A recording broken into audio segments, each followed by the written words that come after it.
I've been involved in the network marketing profession for over 25 years, and I've never written a book, okay? I've earned over $15 million in commissions. I've built huge organizations around the world, 60 countries around the world. I've spoken all over the world and I've done a lot of different things. And the reason why is I never could really get my brain around offering the information that I knew in my experience for $12. I couldn't grasp that. It was so challenging. GoPro, the 7 steps to becoming a network marketing professional. We talk about the skills that you need to develop and a roadmap to start developing those skills. A lot of people are surprised to learn that there's only 7 skills that you need to develop in order to be a network marketing professional. 7 skills, not 700. These skills are all learnable, they're all doable, and they're all repeatable. You can teach them to others, but you need to know what they are, how to develop them, and how to practice and get better. I want to help the people involved in the network marketing profession. I love the people in the network marketing profession more than any other group in the world because they're courageous, they're entrepreneurial to their core, they go against the grain. This book can help you to really kind of formalize the skill sets that you need to develop, number 1, that you need to teach, number 2, and you need to replicate, number 3. You may have heard some of these concepts here and there, but I haven't seen anywhere in network marketing where we put it all in one place. The thing about this book is it's an easy read. It's 160 pages, pretty logically laid out. We're going to be talking about the principles of network marketing and also the skill sets involved in network marketing.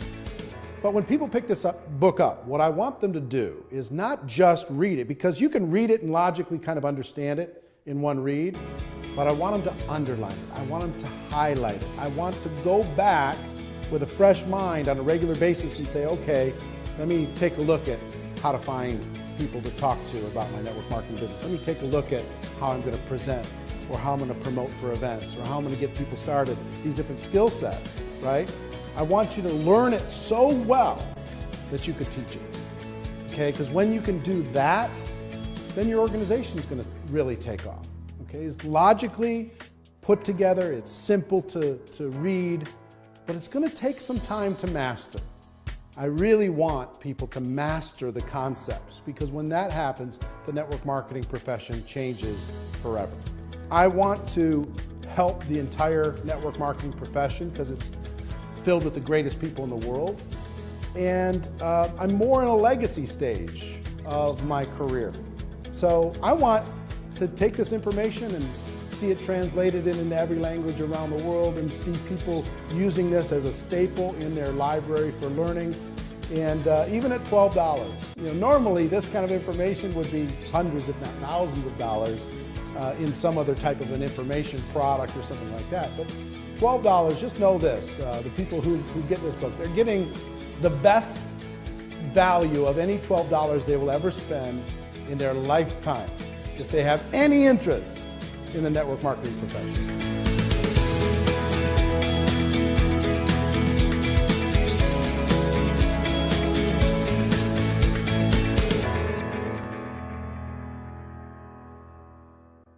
Chapter 1. Network marketing isn't perfect, it's just better. Do you feel restless? Do you feel unsatisfied? Do you feel there must be a better way when it comes to your work and the way you make your living? The good news, there is a better way, but it's different than what you were taught in school. Let me explain. As I travel and speak around the world, I like to play an audience participation game. I ask people to help me create the ultimate business and to tell me specific things they'd like to have in that business and the things they'd like to avoid. It always makes for a very interesting list. If we were face-to-face, I'd do the same thing with you now, but since we're not, let me summarize what people from over 30 countries have told me while creating what I like to call the perfect career list. People usually start naming things they don't want. No boss, no commute, no alarm clock, no employees, no politics, no compromises, no discrimination, no educational requirement. And then as people start to use their imagination in a more positive way, they start to visualize some positive attributes. Something positive, great product or service, unlimited income, residual income, enjoy the people you work with, time freedom, something meaningful, personal growth, lots of perks, international, contribution to worthy causes, low risk, low startup cost, economy proof, tax benefits, fun. Now, you might add some attributes of your own, but wouldn't you agree that's a pretty good start? Imagine being able to enjoy a career with those attributes. All jobs that I know of fall into one of 5 categories: blue collar, white collar, sales, traditional business ownership, and investing. Blue collar careers. Here's the Wikipedia definition of blue collar. A blue collar worker is a member of the working class who performs manual labor. My definition is somebody who labors to fix something, make something, clean something, build something, or service something or someone. In my life, I've worked many blue-collar jobs, and for anyone who's ever engaged in this line of work, there's a certain satisfaction in a job well done. But here's the big question. Can blue-collar work deliver on the perfect career list? The obvious answer is no. Sure, it can deliver on some of the attributes. It might have a great product and a low startup cost or any number of other individual items on the list. But if you really look at it, blue-collar just can't get you where you want to be. Not the perfect career. White-collar careers. Here's the Wikipedia definition of white-collar. The term white-collar worker refers to a person who performs professional, managerial, or administrative work, in contrast with a blue-collar worker whose job requires manual labor. Typically, white-collar work is performed in an office or cubicle. My definition is a person who's employed by someone else to do work other than manual labor or sales. Many people choose a white-collar career as it's one of the most socially acceptable of the options available. It has long been viewed as the safe and secure option. Recently, that's changed. The implied contract that if you're loyal to the company will be loyal to you is long gone. I've also been a white-collar worker in my career. In my experience, there are 2 types of people who do this type of work: achievers and hiders. Achievers are the people who want to perform at a high level. They are ambitious, motivated, and energetic. They are full of ideas and want to move up the corporate ladder, which are great attributes to have. But there is a downside for the achiever. The moment a person decides to be an achiever, they become a target. Their boss sees them as threatening to their job, so they start to hold them down or take shots at their reputation. Their peers see them as a person who will either embarrass them or keep them from getting a promotion, so they start to do what they can to undermine their accomplishments. So to remain an achiever and survive in this hostile environment, a person must become good at one thing that has nothing to do with their productivity, and that's politics. They must learn how to navigate the political world by diminishing their enemies and strengthening their relationship with powerful people. In fact, some of the most successful people in the corporate world aren't achievers at all. They're just pure politicians. So if you decide to work in the corporate environment and to be an achiever, you must accept the fact that you must become a good politician also. Now let's talk about the hiders. These are the people who hate politics but still need a job. They learn not to be the ambitious achiever. They don't stand out. They don't speak up in meetings. They don't bring new ideas. They hide. They keep their heads down and do as they're told. They do just enough so they aren't talked about negatively. They survive. And this has worked for decades. But in the new economy, it's becoming much more difficult to hide, and people are running out of time. So back to our perfect career list. Can a white-collar job deliver on the list? Again, the clear answer is no, certainly in not very many areas. Sales. Some people choose to get away from being an employee and get involved in a sales career. This is certainly more adventurous because typically salespeople are paid on their production instead of by the hour. I've known thousands of salespeople. There's a common theme I've noticed over the course of my career. The typical salesperson will have a period of time where everything goes perfectly. Everything they touch turns to gold, and they make some really good money. As soon as that happens, they almost always set their lifestyle to that level of income. They buy a new house, get new cars, put their kids in better schools, purchase a vacation home, the works. Everything's great for a while. And then something changes. The company changes the compensation plan. Their territory gets reduced. A competitor shows up. They lose their best customer. The economy goes into recession. New technology makes their offer less valuable, or government regulations change their industry. These are just a few examples. There are hundreds more reasons why the salesperson's world could, and probably will, get more complicated. When that happens, with the big lifestyle they've developed, Now 40 hours a week isn't enough to pay the bills, so they go to 50 hours a week, and then 60, and then 70, and then their life gets very small. Yes, they have the stuff, but they don't have the time to enjoy it. The other challenge for the sales career is, no matter how a person does, they still start at zero the next day. It can be tiring to live under that kind of pressure over a long period of time. Can a sales career pay the bills? Sure. But can it deliver on the perfect career we described earlier? Again, the answer is no. Traditional business ownership. Some people opt for the big dream, building their own business where they're the boss and they call the shots. It's an exciting idea, isn't it? Here's the reality for most people. Step 1. They use their life savings, take on new debt, and many times borrow money from friends and family to get started. Step 2. They take on more debt in the form of leases and personal guarantees in just about every direction. Step 3. Now, instead of focusing on what they're good at, let's say they were great at sales and decided to start their own business, they have to be all things to all people. They act as attorney for legal matters, accountant for financial matters, babysitter for employee matters, negotiator for purchasing matters, and collection agency for accounts receivable matters. They even get to take out the garbage. They're doing everything but selling, which is what they were good at in the first place. Step 4. They struggle. Instead of owning the business owns them. They're the first person to work and the last person to leave, and after everyone else gets paid, they might be able to take home enough money to pay their own bills, let alone reduce the debt they incurred to start the business in the first place. Step 5. They succeed or they fail. They either hit a point down the road where the business is successful, or they fail, many times filing for bankruptcy and falling back into a corporate or sales job. And even if they are successful, that usually means a lifetime of long hours and stress. Sounds romantic, doesn't it? If you haven't started your own business before, ask friends who have if this description isn't accurate. Most people who start their own traditional business aren't worried about getting a return on their investment. They just want a return of their investment. It's pretty clear that traditional business ownership can't provide the perfect career as we've described it. The investor. The last category of ways to earn a living in the world today is to be an investor. And what do you need to become an investor? Money, right? If you don't have a lot of money, it's going to be very difficult to earn a living from the return on your investments, especially if you try to be conservative to reduce the risk of loss. But let's say you do. What's the next thing you need in order to be a successful investor? You need to have incredible knowledge and skill. I know more people than I could count who were skillful real estate investors over the years.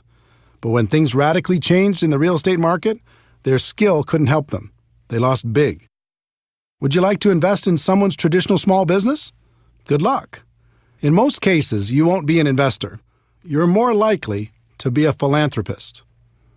How about the stock market? People do great there, don't they? A few do, at least from time to time. But I know more people who've lost than have won, especially in the past decade. It's very difficult to have guaranteed returns when you're not in control. And trust me, as an investor, you are not in control. Anything can happen, and it can happen overnight. Let me tell you a story to illustrate that point. In late 2001, I was living large. I'd sold a company I co-founded and was working as a very highly paid consultant. For my part of the sale, I received approximately 170,000 shares of stock in the new company. It was publicly traded on the New York Stock Exchange and selling for about $44 a share, which meant the value of my stock was around $7.5 million. I had big income and a great portfolio. Life was good. I used part of the stock to secure a home construction loan of about $2 million for a dream house I was building. As for the rest, I didn't diversify because I knew the company was in great shape with a good product and an amazing sales force. Then something out of my control happened. Overnight, the stock went to $37 a share because a group of investors had targeted the company and shorted the stock. In other words, the lower the stock price went, the more money they'd make. I thought it was ridiculous because the company was doing great. So I bought some more shares at $37, using my existing shares as collateral, knowing the price would go back up. It went to $33. I bought more shares. It went to $27. I started getting margin calls, which meant if I didn't send them money, they were going to start selling my shares to cover the losses. I didn't have it to send. The stock continued to go down. It went all the way to $10 a share, and my $7.5 million was gone. Poof. All in less than 90 days. Now, the stock eventually came back and the company was taken private for $65 a share. But I wasn't there to capitalize on it. I was wiped out. Could I have been smarter? Sure. Did I make mistakes? Absolutely. But here's the lesson. If you're going to be an investor, you have to accept that things will be taken out of your control from time to time. And when that happens, it can be very expensive. So back to our perfect career list. Can being an investor deliver on that list? I don't think so. We've talked about blue-collar work, white-collar work, sales, traditional business ownership, and investing. And none of them can deliver on our perfect career list. So is the perfect career even possible? The answer is yes, but to get there, you need to understand that everything is changing. The old models of compensation are dead or dying, and we are going through the biggest economic shift in any of our lifetimes. The new economy, the world as you know it, has changed. For the people who don't recognize that fact, it will be the worst of times. For the people who do, it will be the best of times. Over the last 100 years, an interesting phenomenon occurred. The rise of the corporation became the standard in society. The safe and respected place for people to exist in the world was as an employee. Step 1, go to school and learn how to be an employee. Step 2, find a company that will employ you. Step 3, work for that company for 40 years. Step 4, retire. In recent decades, the promise of being rewarded by the company for your loyalty and hard work has been exposed as a myth. People began to realize the loyalty they were giving to their company was not being given in return. So a different process evolved. Step 1, go to school to learn to be an employee. Step 2, find a company that will employ you. Step 3, switch companies for various political or economic reasons every 3 to 5 years over the course of your career. Step 4, find that you can't retire comfortably after 40 years, so you keep working. And now we're going through the biggest shift in any of our lifetimes. For a century, companies have paid people by the hour, by the week, or by the year. That's changing on a global level. The world is moving towards a performance economy, and it's already happening. Here's what that means. In the future, you're only going to be paid for performance. You won't be paid for your time anymore. Servers in the food industry already live in this model. They get a very low hourly wage required by law, and they make their living through tips based upon their performance. If you can imagine the same model being applied to virtually every job in the world, you'll see what's coming. The person cleaning the rooms in a hotel won't be paid by the hour anymore. They'll be paid by the room. For office workers, here's an example. A person has a $60,000 annual salary. Step 1, the company will lower that salary to something like $50,000 because with today's marketplace, there's other people who will take the job for a lower amount. Step 2, they'll reduce their base salary to something like $20,000 a year. Step 3, they'll tell that person that they can get an additional $30,000 over the year if they hit certain performance benchmarks on a monthly basis. In other words, if they hit their numbers, they can make an additional $2,500 a month. Now the pressure's on and the company's loving it. If you don't hit your numbers, they can save even more money. If you do hit your numbers, guess what's in your future? They're going to raise your requirements. Unless you are extremely specialized, this will happen to you if it hasn't already. Count on it. And it will happen in every single profession worldwide. The evolution has begun. Why is this happening? 1, it's a better model for the company. They'll get better results with less expense. 2, the new economy needs fewer people, so the company has more people competing for fewer and fewer jobs. Let me explain why the new economy needs fewer people. The exponential rise of technology has changed everything. Over 100 years ago, 90% of the population worked in agriculture. Today, because of dramatic efficiencies, it's less than 1%, and the farming jobs are gone. Remember customer service call centers where you talk to people? Today, you talk to a machine, and those jobs are gone. Remember when companies had a massive amount of salespeople? Now people order online, and those sales jobs are gone. Remember Blockbuster Video and all of its employees? Now people watch movies on their handheld or tablet devices, and those jobs are gone. I love books, but go to your local bookstore while you can. They'll be history soon, and so will the jobs provided by those stores. I could go on and on through virtually every work category in the world. Technology and efficiency are eliminating jobs every single day, and there's nothing we can do to stop it. In fact, it's only going to accelerate. If you're sitting there waiting for the economy to bounce back and for jobs to return, don't. They aren't coming back. Just like the children of farmers saw the handwriting on the wall and left farming for new vocations, the same thing is happening for people working in old economy jobs. To survive, they'll need to open their eyes to this reality and find something new. Network marketing is better. The best way I know to not only survive but to thrive in the new economy is network marketing. There are important products and services in the world today that need to be promoted to the people who need them. Consumers still need to be educated. Companies have choices. They can dive into the ever-fragmented world of advertising to get the word out. They can hire a large and expensive sales force to sell their products or services, or they can utilize network marketing to tell their story to the world. More and more, companies will choose to use network marketing because it fits the new economy. They can provide all the corporate support and paid distributors on a purely performance basis to promote their products. It's extremely efficient because in the new economy, word-of-mouth advertising continues to work better than any other form of promotion. The company can just take the money they would have spent on advertising and promotion and pay it to their distributors to spread the word. What that means for you as an entrepreneur is that you can receive all the benefits of traditional business ownership without the typical risks. And there will be no cap on your income because network marketing companies want you to make as much as possible. If you're going to be paid for performance anyway, why live with the cap? The catch to network marketing. This all sounds great, and it is. But there's a catch that most people won't tell you. Here it is. You must accept a temporary loss of social esteem from ignorant people. That means for a while, people still living in and trying to function in the old system will think less of you.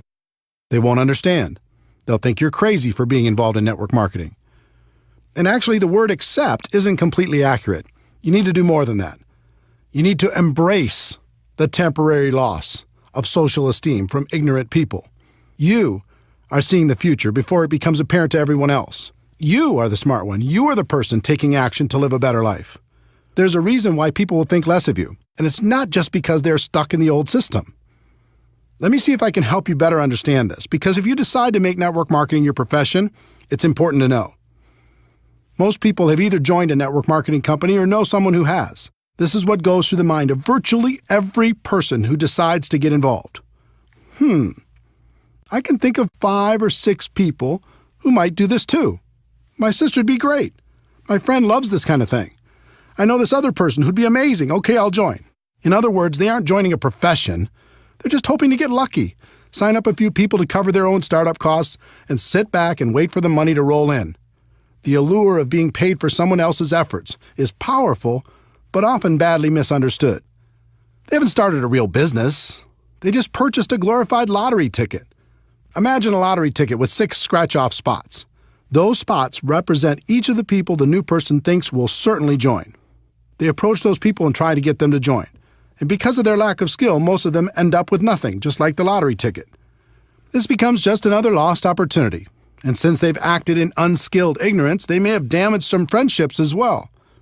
So they rip up the ticket, and instead of taking responsibility for not really starting their business, they blame network marketing and make sure to tell the world, look, I've been there, I've done it, I talk to every person I know, and network marketing just doesn't work, save your money. That's what you're dealing with if you choose this as a profession. The opinions of ignorant people who think they've done it right and it doesn't work. If that's going to be too hard to handle, then network marketing isn't for you. But if you can embrace it, the world is yours. The people who embrace this get paid big money. Companies will pay unlimited amounts to people who can help blind people see, who can educate the ignorant, and who can build a community of like-minded people. Some people like to say perception is reality. I hate that saying. All great leaders in the world have ignored it for centuries.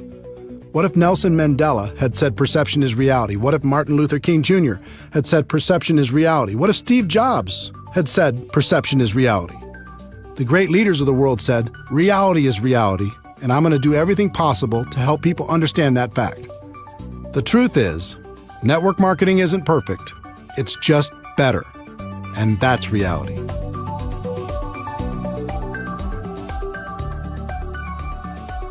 Chapter 2. If you're going to be involved in network marketing, decide to be a professional. Decide to go pro. There are 3 categories of people in network marketing. I've seen all of them, and I've been all of them. They are the posers, the amateurs, and the professionals. Posers. Posers treat this profession as a lottery ticket. They're hoping to hit it big with as little effort as possible. When I first started out, I was a poser, hoping to ride on my dad and his partner's coattails. Luckily for me, I got some results, and that kept me going, at least in the short term. But I think you can agree with me that remaining in the poser category is a bad idea. Within about 90 days, I moved out of that category and became an amateur. Amateurs. Amateurs focus on different things. One of the things I continued to focus on as an amateur was luck. I was really hoping to get lucky and sign that monster distributor who was going to make me rich. We've all heard the stories of some person who had their lives completely changed by one sign-up. In reality, even if some of those stories are true, it really doesn't serve our profession very well because it makes people spend their time hoping for that big hit. The second thing I focused on as an amateur was timing. I was always worried about timing. Did I get in early enough? Could I be the youngest top person in my company? How many other leaders were already in my local market? Were there too many to compete against? Were there enough to get true momentum? How was the company? Was it too big? Did I miss the growth curve? Was it too small? I was obsessed with the idea of timing. The third thing I focused on as an amateur was positioning. Was I in the right organization? Did other people have a better position than me? Maybe I didn't have the right upline. Would I do better somewhere else? And the fourth thing I focused on as an amateur was shortcuts. I was always looking for an angle. Any gimmick that came down the road, I was up for it. Newspaper advertising? Okay. Help wanted signs by the side of the road? Let's do it. Passing out flyers at the mall? I'm in. Going door to door? Let's try it. The internet didn't exist when I was an amateur. Just imagine how crazy I would have been over all the internet tactics I could have used to distract myself. What that meant was, every time I heard of some shiny new approach being trained by anyone in the world, I was digging into it to try to find the shortcut. And then I finally made the decision to go pro. Wikipedia's definition of a professional is a person who is paid to undertake a specialized set of tasks and to complete them for a fee. My definition of a network marketing professional is a person who is an expert at the skills required to build a large and successful network marketing organization. There is a phrase in our profession that does more harm than good. It says, "Ignorance on fire is better than knowledge on ice." The point of this phrase is that it's better to be excited and ignorant than it is to be apathetic and smart. That may be true, but why do we have to choose one or the other? Let me give you an example. Let's say you're in need of an operation. At the hospital, you meet your doctor. He comes in and says, "I'm very excited to conduct your operation. I'm so passionate about it I could hardly sleep. No one on earth wants to help you more than I do." You say, "Wow, thanks, doctor. How long have you been doing these type of operations?" And he says, "Well, I've never had any schooling on this particular operation, and I've never practiced, and I've never done one, but it doesn't matter because I'm so passionate." How are you going to feel? Enthusiasm is great, but eventually you have to marry that passion with skill.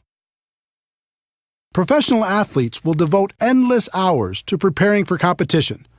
But when they join network marketing, they won't give one day's worth of effort to learning our skills. Doctors will devote a decade of their lives at huge financial expense to become physicians. But when they join network marketing, they won't give a month's study and practice to becoming a network marketing pro. In his book Outliers, Malcolm Gladwell's research showed it takes approximately 10,000 hours of practice to reach the expert level at anything. With 4 hours a day of practice, that adds up to about 7 years. That formula applies to network marketing as well. It's going to take about 7 years for you to become world-class. The good news is the profession is very forgiving, and you can earn a lot of money while you're becoming an expert. The trick is not to get complacent. Don't stop learning while you're earning. When I made the decision to go pro, everything changed for me. I stopped focusing on luck, timing, positioning, and shortcuts. I even stopped focusing on the money. My world changed when I started focusing on the skills and made the commitment to practice until I mastered them. Another thing happened when I decided to go pro. All of a sudden, my group started to grow. It was like people could sense my change of focus and my commitment to excellence, and they wanted to be part of it. Think about a time in your life when you were around a person committed to excellence. It might have been a teacher, a coach, a boss, or a friend. How did it make you feel? It was inspiring, right? You'll find you'll be an inspiration to others when you make this important shift. Bottom line, if you're going to be involved in this great profession, decide to do it right and treat it like a profession. If you go pro, this business is great.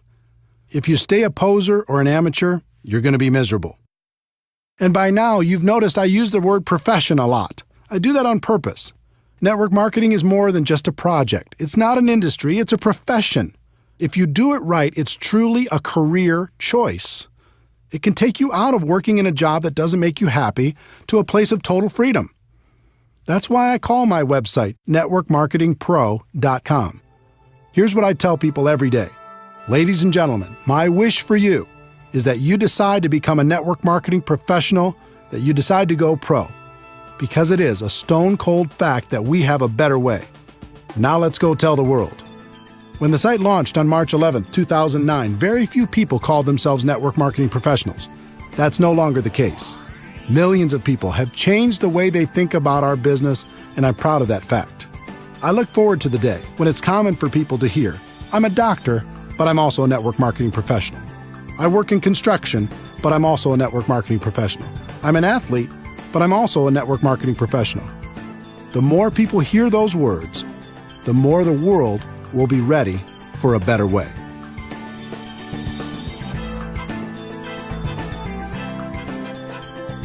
Chapter 3.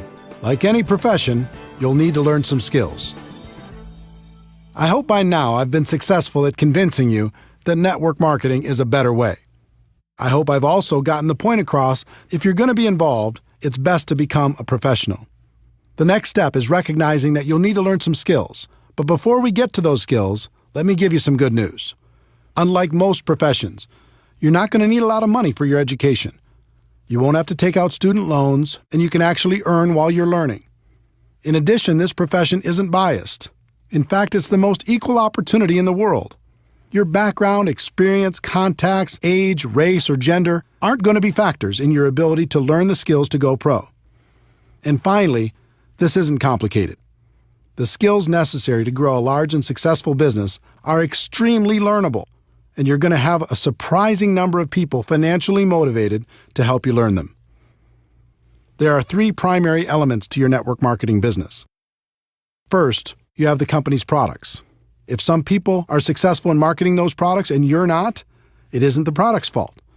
In other words, everyone in your company has the same products to offer to the public. Second, you have the company's compensation plan.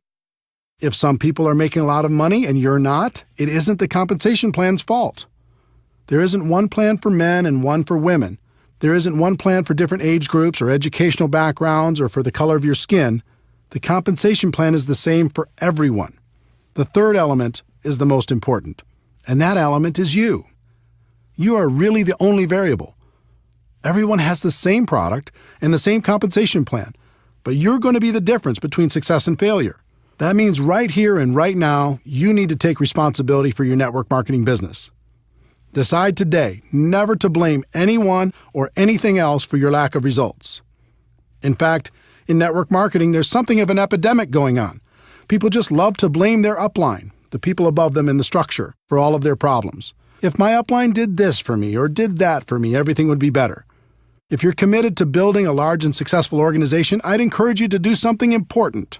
I'd like you to say goodbye to your upline. Call them up and say something like, I want to thank you for this opportunity. I appreciate it.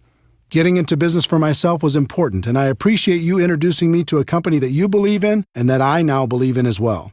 But from now on, when it comes to building my business, I'm going to use you as a resource, but never as an excuse.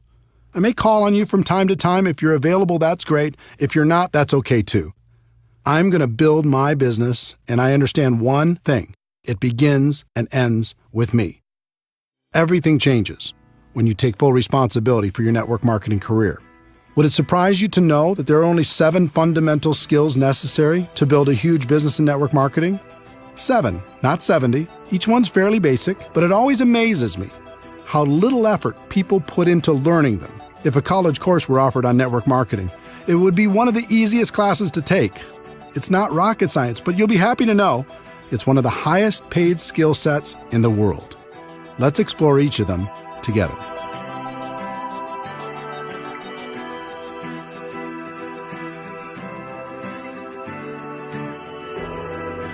Chapter 4. Skill number 1, finding prospects.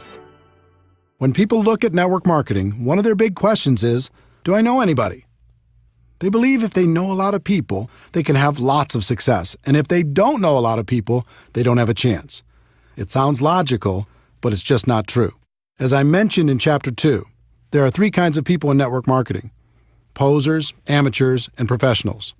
When it comes to finding prospects, the posers will make a mental list of 3 or 4 or 5 people they hope will join their business, and their entire future is based upon the response of those few people.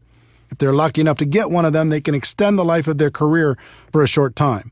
They might even make another mental list of 3 or 4 people.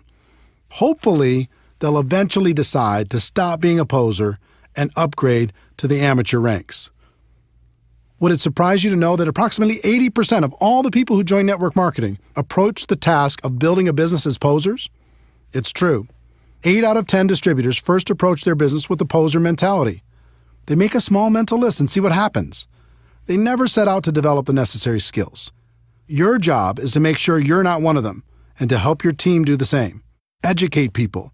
Help them understand how powerful this opportunity can be if they treat it with respect. For the posers, their only real chance is luck, and that luck had better happen fast. The second group is the amateurs. Instead of a small mental list, these people make a written list, which is a step in the right direction. Let's say they make a list of 100 prospects. They charge out there with excitement, but not a lot of skill. They begin prospecting and their list begins to diminish. As it grows smaller and smaller, their anxiety grows higher and higher. Their biggest fear is running out of people to talk to. I know that was my biggest fear. In my early 20s, my list wasn't anything to brag about. As I mentioned before, I tried to use my parents' contacts at the beginning, and it didn't take long for me to run out of names. Soon everyone in my world knew what I was doing and had either said yes or no. It was scary. I felt like if I didn't find some great people from my list and find them soon, I was going to fail in this business. It never occurred to me that finding quality people to prospect was a skill. Up until this point in my career, I always viewed the list as the ticket to wealth. If you had a good list, you'd succeed. And if you had a bad one, you either had to get lucky or you'd fail. When I came to my defining moment and committed to become a professional, I began to study the people who'd built large and successful organizations. I found that the professionals approached finding people to talk to as one of their core skills. It was part of their job to find new people. They weren't interested in luck. They weren't worried about running out of people. They developed the skill to make sure that never happened. The professionals started with a written list, but then they made the focused commitment to never stop adding to the list. They created something called an active candidate list. And I'm going to show you how to do the same thing. One of the people who taught me how to do this well was Harvey McKay, author of the huge best-selling book, How to Swim with the Sharks Without Being Eaten Alive. Harvey is a good friend, and he's also one of the best networkers in the world. I once asked him how he built such a large and influential list of friends. He told me at the age of 18, his father sat him down and said, "Harvey, starting today, and for the rest of your life, I want you to take every person you meet, get their contact information, and find a creative way to stay in touch." He's done that for over 60 years. And today his list of friends totals more than 12,000 people. And these just aren't social media friends. They're real friends. And I consider myself fortunate to be one of them. If you want to master this skill, follow these 4 simple steps. Step 1. Make your list as comprehensive as possible. Include every person you can think of. Every person. It doesn't matter if you think they are a prospect or not. Your database will be one of your most important assets. Everyone goes on the list. If they're negative, put them on your list. If you hate them, put them on your list. If they're your best friend, put them on your list. If they said, "I'll never be involved in network marketing," put them on your list. If they're 98 years old, put them on your list. If they're 18 years old, put them on your list. It's important to do this because as you empty your mind out on paper, it will make more room for new context to find room in there. When you write down your nephew, you begin to think about the circle of people around your nephew.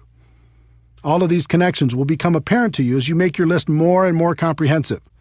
Think about everything. Every organization you've ever been involved in, every group you've ever been a part of, everything you've ever done. If you do this right, it'll end up being hundreds and hundreds and maybe even thousands of people. You're not required to prospect everyone on your list. That's up to you. But it's extremely important to do the work necessary to truly capture your network on paper. Step 2. Have you heard of the concept that we're all only 6 contacts away from any person in the world? 6 degrees of separation? I'm not sure if that's a myth or if it's true, but I believe in the concept. So step 2 is looking at your list and thinking about the people they know. The 2nd degree of separation. Chances are you'll know most of them also. Think about members of your family. Who do they know? Add them to your list. Think about your friends. Who do they know? Add them to your list. Think about all the relationships in your life. Who do they know? Add them to your list. Don't worry about what you're going to do with this list yet. We'll talk about that a bit later. Just keep building it. Step 3. Constantly expand your list. This is why the professionals call this an active candidate list. It never stops growing. The pros have a goal to add at least 2 people to their list every single day. They may not prospect them, but as Harvey Mackay's father said, they go on the list, and you should find a creative way to stay in touch. Harvey's book, Dig Your Well Before You're Thirsty, deals with this concept. If you think about this as a core skill, you realize it isn't very hard. You come into contact with people every day. Just add them to your list. You meet people through online social media. Add them to your list. You do business with new people. Add them to your list. My friend Jordan Adler is the author of Beach Money. He's also a 7-figure-a-year earner in network marketing. He's a master at step 3. He just lives his life and is always making new friends. And if you look at his business, almost all of the people he's recruited into his huge organization are people he didn't know before he started his network marketing business. He's a pro. Professionals develop a higher level of awareness. They pay attention to the world. They know they'll be introduced to new people all the time. Posers and amateurs don't even notice. They just go through their day saying, "What people? I don't see any people."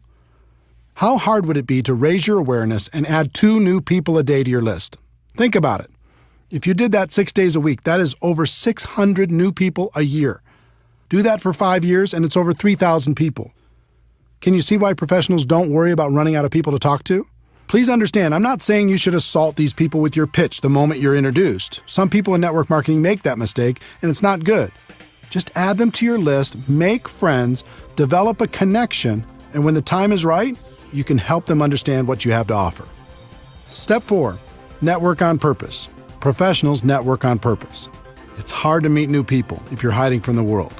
Get out there, have some fun, join a new gym, have fun with a new hobby, volunteer for a cause that's important to you. Find places and organizations where you can meet new people. Not only will it be good for your business, but you'll also make some great friends.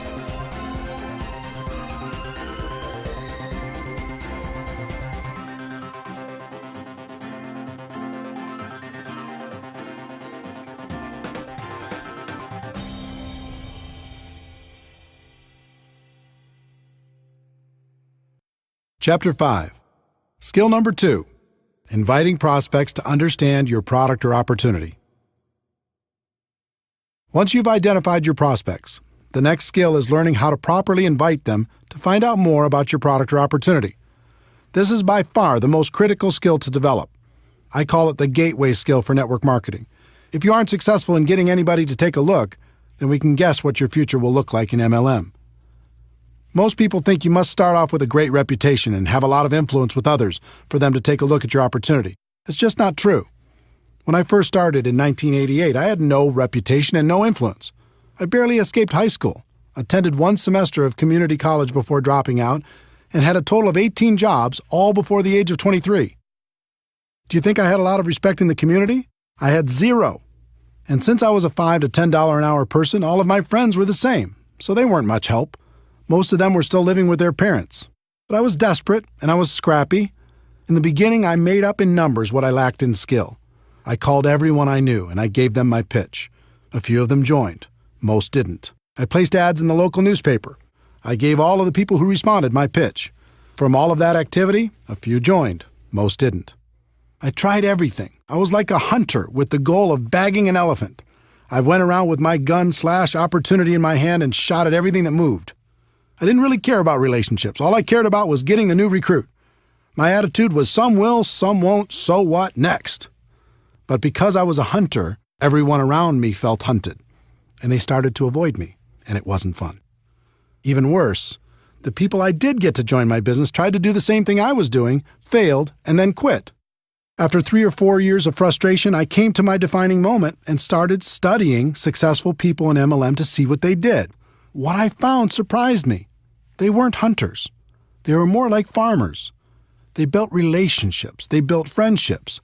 They learned how to build trust with the people they met, and were able to skillfully transfer the belief they had about their products and opportunity.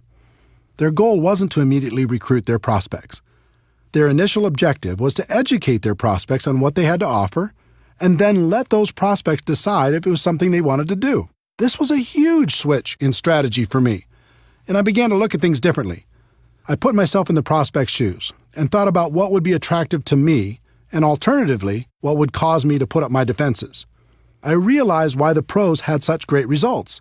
Instead of acting like sharks, they were more like coaches or consultants. They built relationships and then offered common-sense solutions to people's problems. Who wouldn't like that? The other thing I noticed with the professionals is they didn't pitch their product or opportunity.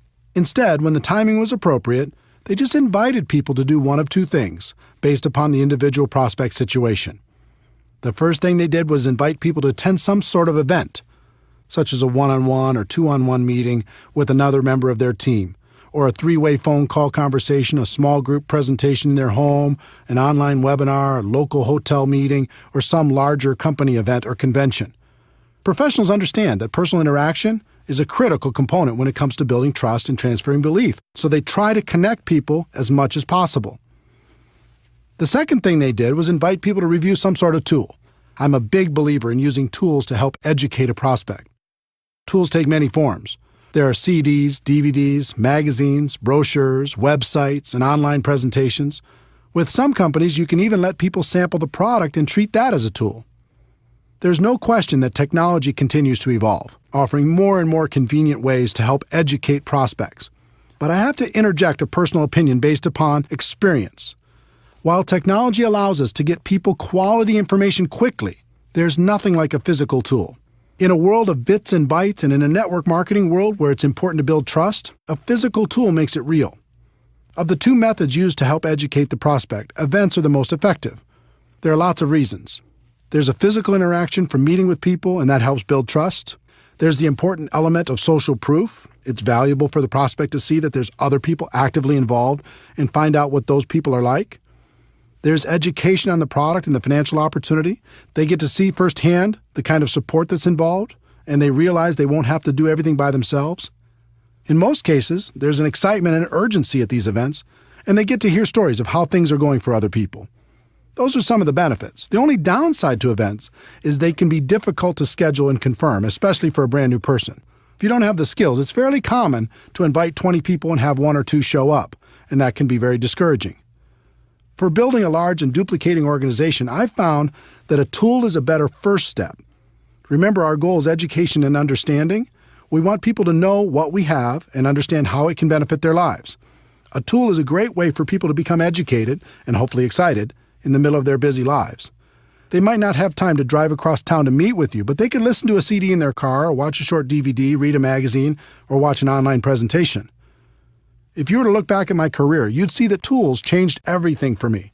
In 1990, my company came out with a video that was dynamic and exciting. Even though it was wildly expensive at $15 each, back then it was worth it. Because when you learned how to invite people to watch that video, the results were dramatic.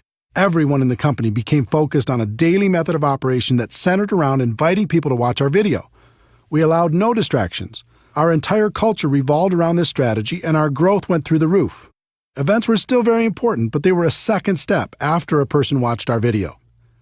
By adopting this new approach, my organization finally broke out, and I was able to enjoy the experience of having a group that grew with or without me. It was more fun than I can describe. My group grew from a few dozen to a few hundred and then a few thousand. All I did was learn how to successfully invite people to watch a video, follow it up with an invitation to an event, and teach everyone else to do the same thing. The second career breakthrough took the form of an audio cassette. Yes, I said cassette. This was 1992, and that's all we had. The company was launching something new and exciting, and this time I personally recorded an audio that explained the opportunity in detail. We sold it for 50 cents a piece, which covered our costs, and in less than 1 year, that little audio cassette sold over 1 million copies. We taught people how to invite prospects to take that cassette, put it in their car, and listen to it right away. The results were amazing. We trained people to get 100 cassettes at first, get them out to everyone they knew, and then had them focus on getting out 2 a day after that. Using that simple system, my income grew to almost $1 million a year. Different companies use different tools and event strategies to grow their business. Some use home parties, some use online presentations, some use one-on-ones with magazines and flip charts. Find what's working best in your particular company, develop your daily method of operation, and then train your people how to effectively do the same and invite their prospects to plug in. As a professional, you're going to be inviting your prospects to review a tool or attend an event. Here's what you're not going to be doing. You're not going to be pitching people and trying to dazzle the world with your wisdom. That approach will feed your ego, but steal from your bank account. Let me give you my formula for financial independence in network marketing. Your ability to get a large group of people to consistently do a few simple things over an extended period of time. It was this formula that helped me break out of network marketing mediocrity, and it will help you do the same. For years, I focused and depended on my ability to persuade other people to join me. Then I graduated to finding a few key leaders I could train to do what I was doing. And finally, I learned the formula I just gave you and began to focus on getting a large group of people to consistently do just a few simple things and to keep doing them. When that happened, everything changed for the better. Those are the fundamentals. Let's take a moment to talk about the emotions of inviting. There are 4 basic rules. Rule number 1. You must emotionally detach yourself from the outcome. This is extremely important. Remember, our initial goal is education and understanding. It's not getting a new customer or signing a new distributor. In other words, if you disconnect your emotions from that outcome and just focus on education and understanding, everything gets very simple. This sounds easy, but it's difficult to do. All of us come into this business with the hope of recruiting some great people. It's hard to disconnect from those expectations. But you need to remember, we're not hunters. We're not sharks. Our job is to educate people and help them understand what we have to offer. We act as consultants, offering suggestions on how people can live a better life. If you focus on getting a customer or a new distributor, you'll constantly be disappointed and you'll find your prospects running away from you. If you focus on education and understanding, you'll have fun and your prospects will enjoy the experience.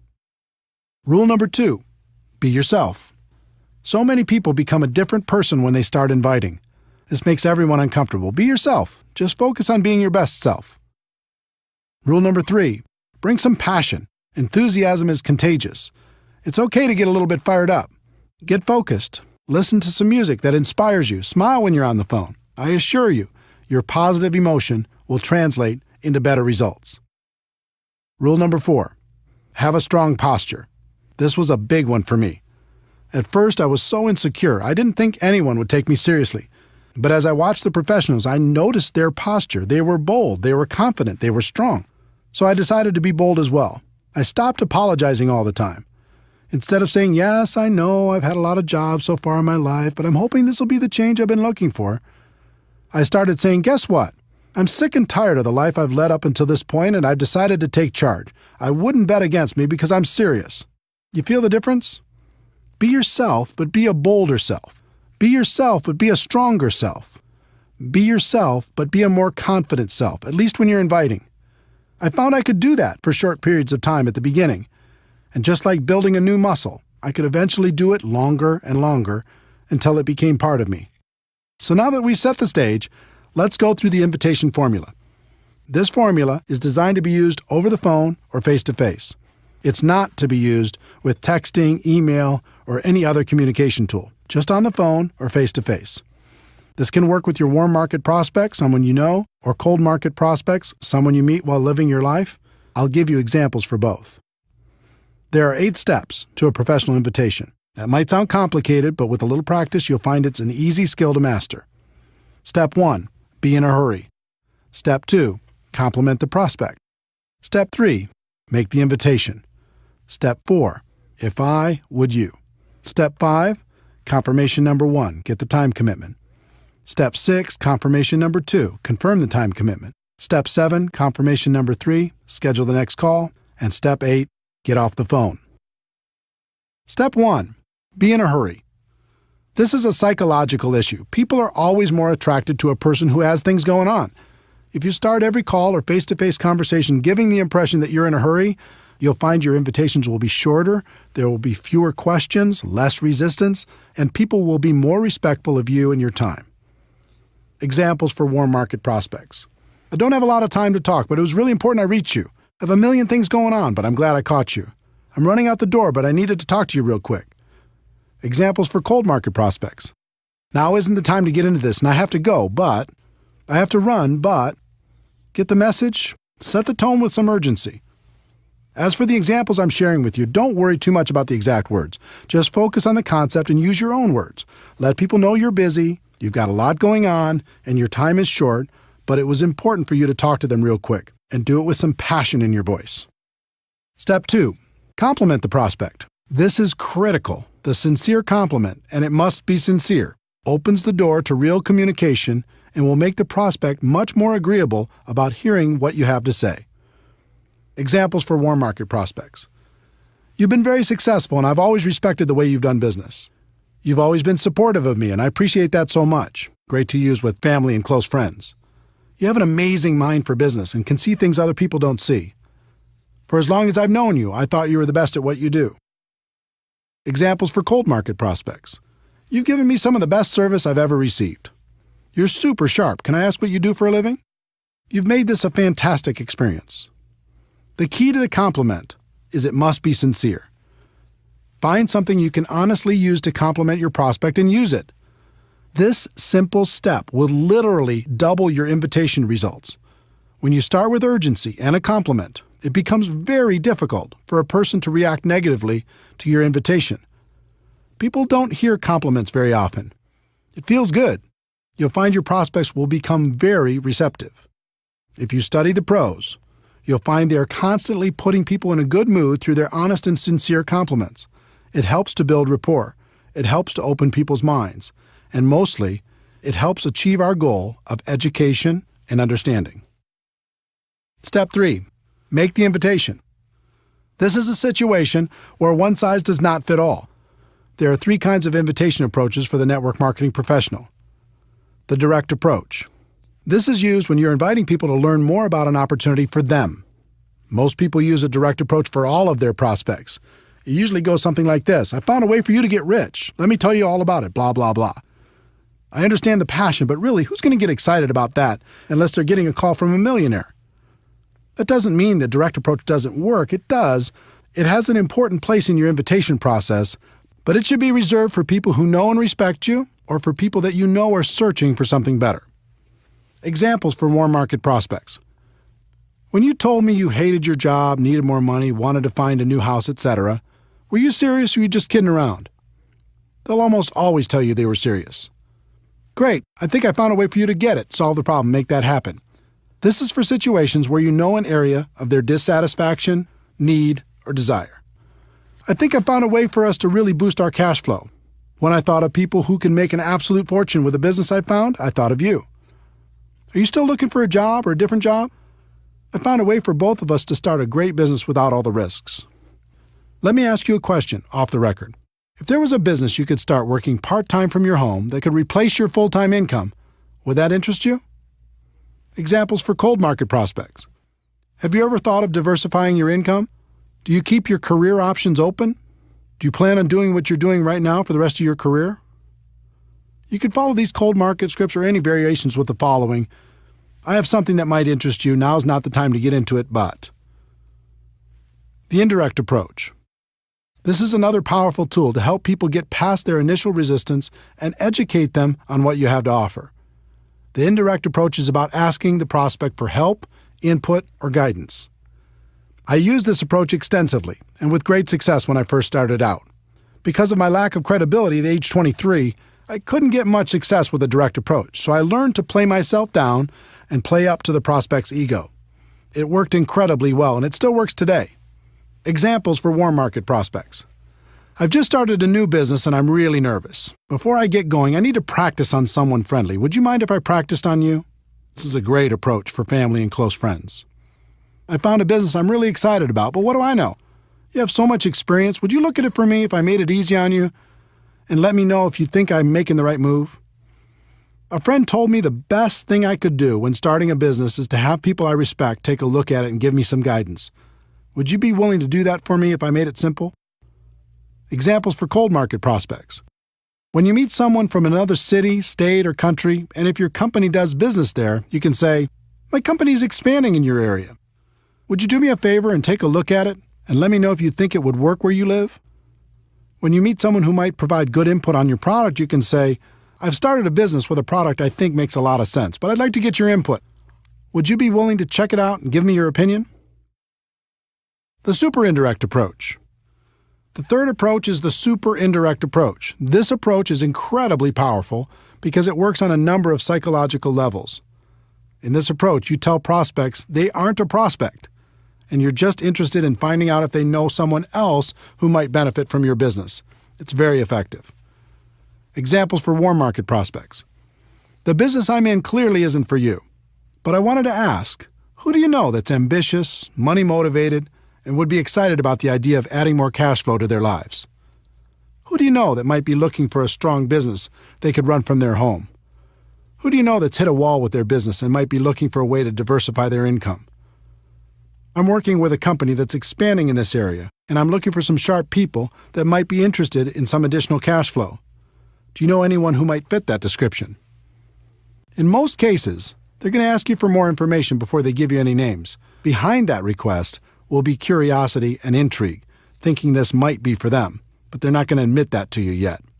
When they ask for more information, you can respond with, "That makes sense." You'll want to know more about it before you refer some of your contacts. Then you could just move to step 4. Examples for cold market prospects.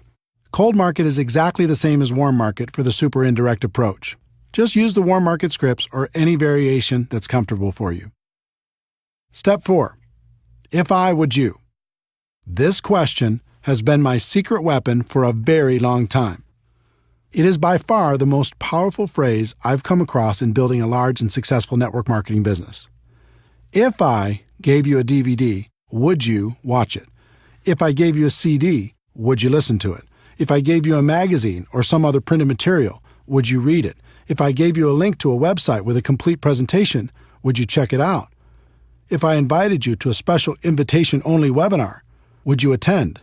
If I invited you to a special invitation-only conference call, would you listen in? This question is so powerful, and for a number of reasons. First, it's reciprocal. You're saying you'll do something if they'll do something. As human beings, we're hardwired to respond positively to these types of situations. Second, it puts you in a place of power. You're in control. You're not begging. You're not asking for favors. You're simply offering a value exchange. And third, it implies that you have something of value to offer. You're saying that you will do something, but not unless the other person will do something in exchange. When you value what you have, people will respect you. When I first started, I didn't know about this magical question. I just said things like, "I really, really, really want you to watch my video, try my product, listen to the CD, etc." You can imagine the results. The whole psychology of it is weak. If you use "if I, would you," you're having a business conversation. If you use "I really, really, really want you," now you sound desperate, and a desperate distributor is not attractive. If you've used this approach, you already know what I'm talking about. "If I, would you" gets results. It gets people to say yes. It helps prospects see what we have in a different light. Remember, our goal is education and understanding. "If I, would you" helps us achieve that goal.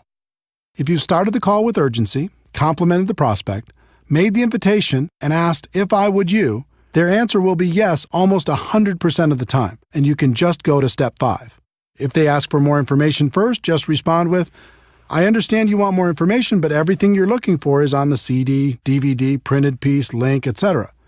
The fastest way for you to really understand what I'm talking about will be for you to review that material. So if I gave it to you, would you review it? If they say no, then thank them for their time and move on. Also, review steps 1 through 3 to see where you might have done better, but do not give your material to them. So you've gone through the first 4 steps and the person said yes, success. They've agreed to review your tool. Does that mean they'll follow through? Nope. In fact, only about 5% of your prospects will do what they said they would do if you just use the first 4 steps, and 5% is not a good number. To get closer to 80%, you need to complete the invitation process professionally. Step 5.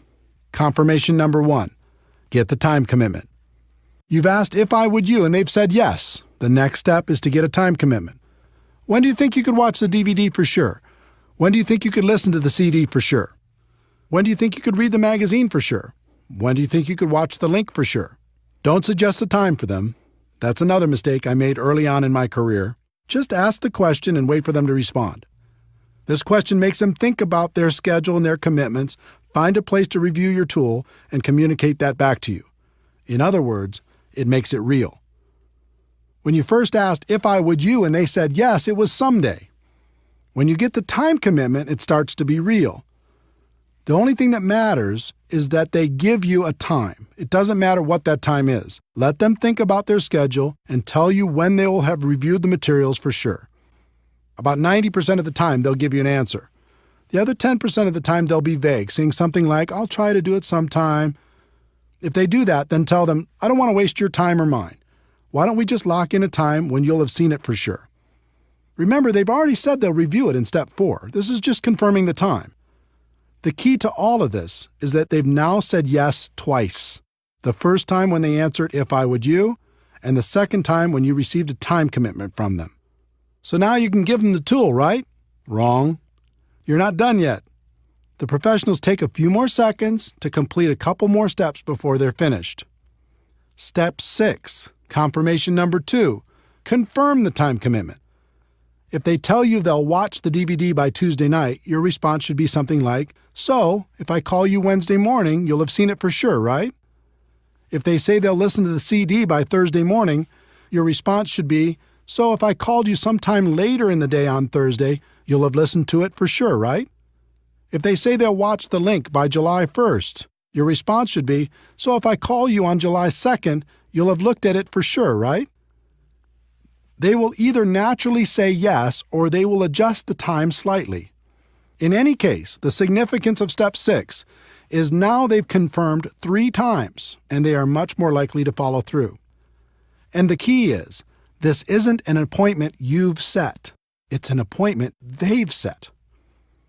They said they'd review the materials. They would do it by a specific time. And if you called them after that, they would have reviewed the materials. You've asked the questions. Their answers made the appointment. Step 7, confirmation number 3, schedule the next call.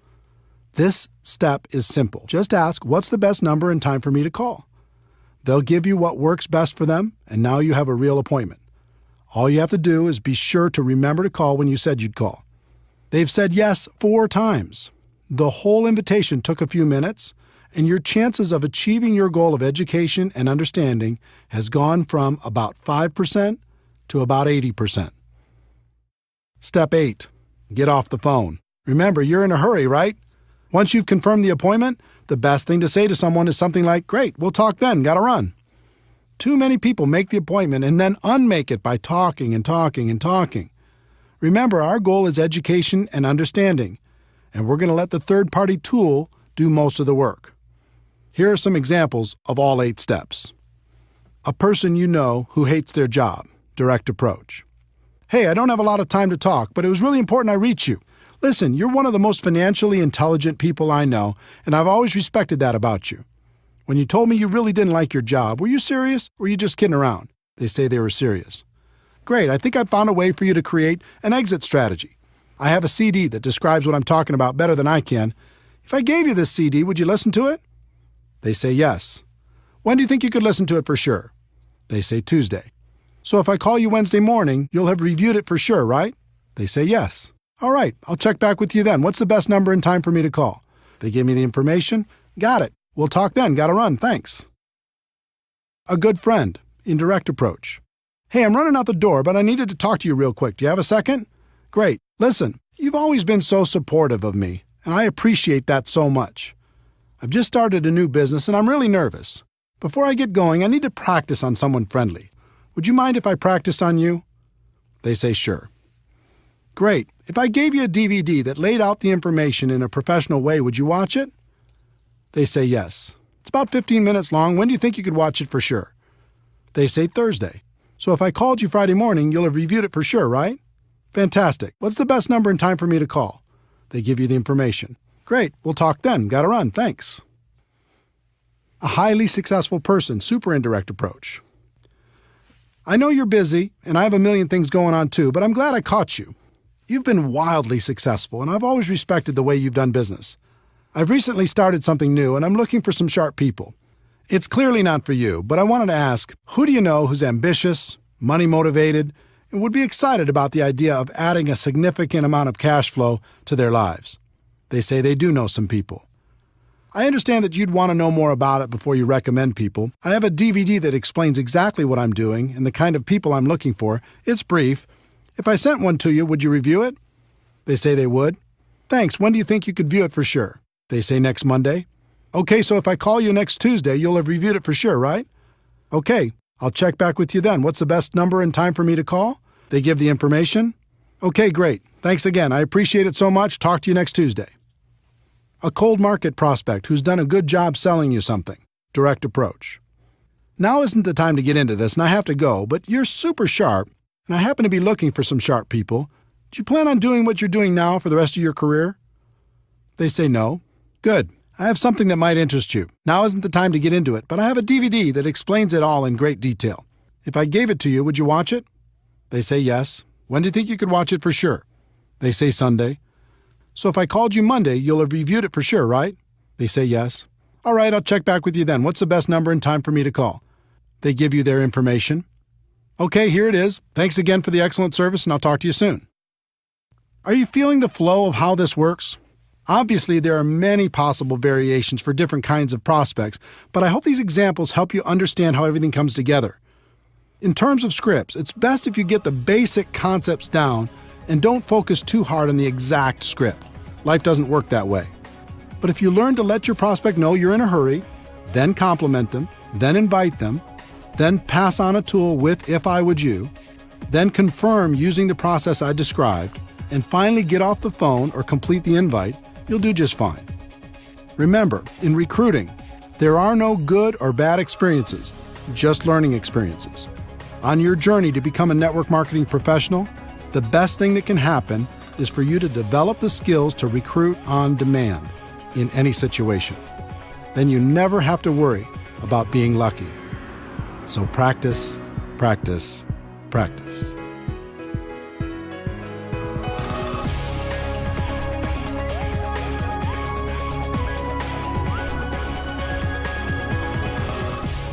Chapter 6, Skill Number 3, Presenting Your Product or Opportunity to Your Prospects.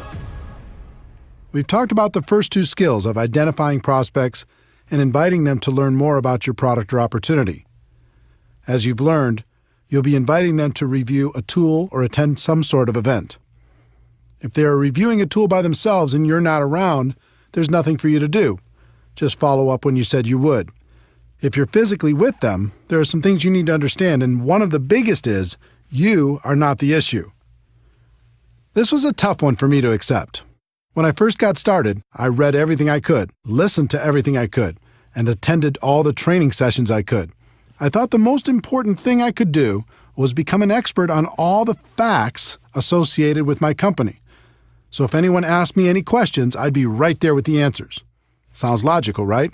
I would sit down with someone and say, "Let me tell you all about our products. Let me tell you all about our company. Let me tell you all about our compensation plan. Let me tell you all about our incredible support system." There are big problems with that approach if you want to build a large and successful organization. For me, the first problem was, no matter how much I learned, there would still be questions that stumped me. And since I was presenting myself as the expert, if I got stumped, that might make the prospect question the whole opportunity. The second problem was, Most of my prospects knew I wasn't an expert. So when I came to them and presented myself as an authority figure, they knew it wasn't true. It actually made them more skeptical. The third problem was, even if I was successful at becoming an expert, the other distributors in my organization didn't necessarily have that same desire or willingness to learn. As a result, I was the go-to guy for every single presentation. There's no way to create an organization that will duplicate with this approach, and without duplication, network marketing is just a job. In the early days, that's what network marketing was for me, a job. I had no duplication because I made myself the issue. But I was determined, and I started to observe and take careful note of how the most successful distributors did their presentations. The pros never made themselves the issue. More than that, they never presented themselves as an expert. They acted as a consultant who connected the prospect to tools, events, or other distributors to help them become educated. If the prospect asked a question, they would guide them to the answer, but they wouldn't give the answer directly. This baffled me until I started to comprehend duplication. The pros knew they could sign the person up by dazzling them with their knowledge and experience, but they also knew it would take a long time for their new distributor to do the same thing. So they came up with a simpler approach. It was around this time I heard a concept that has stuck with me ever since. In network marketing, it doesn't matter what works. It only matters what duplicates. This should be a guiding principle for every network marketing professional. The pros use tools instead of their own wisdom. The pros use live events instead of their own presentations. The pros use other distributors to give the facts instead of giving them themselves. The pros don't present themselves as experts. They just invite people to learn more about the product or opportunity and let the third-party resource provide the information. The pros bring passion, enthusiasm, excitement, and belief. If you ever watch a pro at work, you'll see a fire in them that's contagious. Make passion, enthusiasm, excitement, and belief your priority. Then invite professionally and let the third-party resource do the rest. In addition to learning how to effectively present your product or opportunity during your personal recruiting efforts, it's also important to learn how to present your opportunity to groups of people. I've heard it said, and I think it's true, the person with the marker makes the money. In other words, the person in front of the room giving the presentation usually has a higher than average income. When I first got started, I was deathly afraid of speaking in front of people. But I was ambitious, and since everyone said this was an important skill, I was determined to master it. I started by learning how to give a short and effective testimonial. Learning to tell my story was extremely valuable in building my business and has been to this day. People aren't interested in how much you know, but they are interested in your story, as long as you don't bore them to death with it. I worked on my story for a while, and after tweaking it a time or two, here's what I came up with. Hi, my name is Eric Worre, and I'm a retired underachiever. I had 18 jobs by the time of 23 and was starting to think my future wasn't looking so good. I was embarrassed by my lack of results, and I was desperately looking for a way to make something of my life. In January of 1988, I was introduced to network marketing, and it has changed my life. Instead of being afraid of the future, now I'm excited about it. And then I would insert whatever was appropriate based upon my current levels of success. The theme of my story was, if I could do it, anyone could do it. And it worked. I used it all the time in hotel meetings, in home meetings, on three-way phone calls, on conference calls, you name it. No matter what your background is, you can craft a compelling personal story. I've found every good story has 4 elements. 1, your background. 2, the things you didn't like about your background. 3, how network marketing or your company came to the rescue. And 4, your results or how you feel about your future. Take some time to create your story and start telling it every chance you get. Next, I decided to master my company's opportunity presentation. Again, the concept of modeling successful people came into play. The top earner in my company was extremely powerful and effective. In addition, he did the same exact presentation every single time, just about word for word. So I recorded his presentation and transcribed it by hand onto a legal pad. When I completed that step, I recorded my own voice doing that presentation. I did it word for word, same stories, same jokes. Everything was his exact presentation. After I was done, I played it back, and it was terrible. My voice had no energy, I was boring, I hated it. So I recorded it again and again and again until it was acceptable. In the end, I had an audio cassette with my presentation on it. And I listened to it over and over in my car. I'll bet I listened to that presentation 500 times. And by that time, I had it memorized. I knew it backwards and forwards. I could start from any part of the presentation and take it from there. You would not believe the confidence this gave me. I went from being afraid to do the presentation to actively looking for opportunities to give it. I did the presentation on conference calls, in home meetings, on three-way calls, and any place else I could find. I became a regular presenter at our local meetings and continued to move up to bigger and better venues, even being asked to speak at company conventions. For me, the evolution of becoming a presenter went through several stages. 1, learning my story. 2, learning the standard opportunity presentation. And 3, learning different training presentations. One big defining moment as a presenter came in 1993. I was 29 years old and starting to make a name for myself in network marketing. I was having a conversation with the CEO of the company and the #1 distributor at that time. I can't remember exactly how the topic came up, but I recall saying something to the CEO like, well, he, the top distributor, might be a better networker than I am right now, but I can outspeak him any time. It was meant as a joke, but the CEO raised his eyebrows and said, okay, son, I'll tell you what, we have our big convention coming up. Over 14,000 people will be in attendance. I'll give you both the same amount of time, and we'll have a private contest. I'll handpick a few judges, and they'll vote on who did a better job.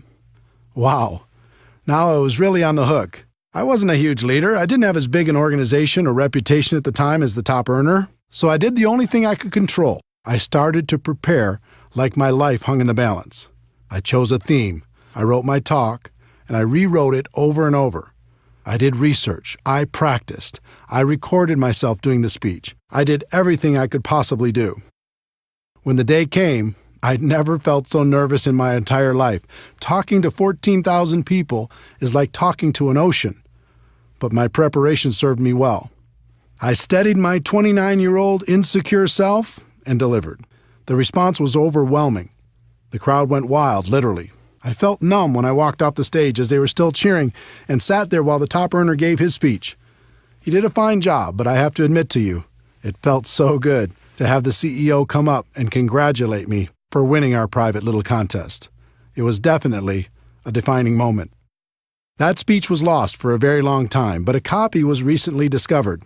If you'd like to hear it, we'll include it at the end of this chapter.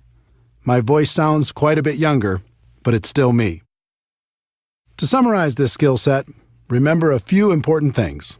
1, when you're prospecting, you're the messenger, not the message. Get yourself out of the way and use a third-party tool. 2, learn to tell stories in a way that will make your prospects curious to hear more. And 3, when it comes to presenting in front of a group of people, preparation is key. When you're prepared, it's fun. And as promised, here's my speech talking in front of 14,000 people as a 29-year-old young man. Over 200 years ago, there was a revolution, an American Revolution, an event that literally changed the course of history. It was led by a group of unsatisfied people. People were tired of being told what they could do and when they could do it. People were fed up with their lack of choices and their lack of personal freedoms. People fed up with their lives being controlled by others. Fed up with being oppressed, fed up with being manipulated. They finally said, enough, I've had it, and I'm not going to live like this anymore.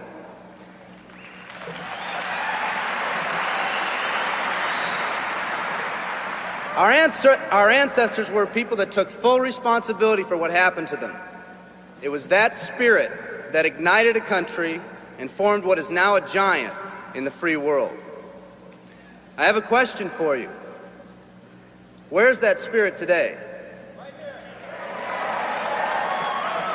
It's time for another revolution. Let me explain one of the laws of the universe. It's called the law of use, and it says simply this: whatever you don't use, you lose. Lack of use causes loss. Ambition unused declines. Faith unused decreases. If you don't use your skills, you lose your skills. If you don't use your freedom, you lose your freedom. Freedom does not come automatically. It's not attained and then handed down to us as an inheritance. It must be achieved each day. At the turn of the century, in the year 1900, less than 10% of us worked for other people or the government. Over 90% of us were self-employed. We were an independent people. In 1980, only 80 years later, over 90% of us worked for the other people or the government. Less than 10% of us were self-employed. We changed from an independent people to a dependent people. We'd slowly shifted from a people who took full responsibility for everything that happened to them to a people who've become talented and practiced at the art of blaming others for their problems.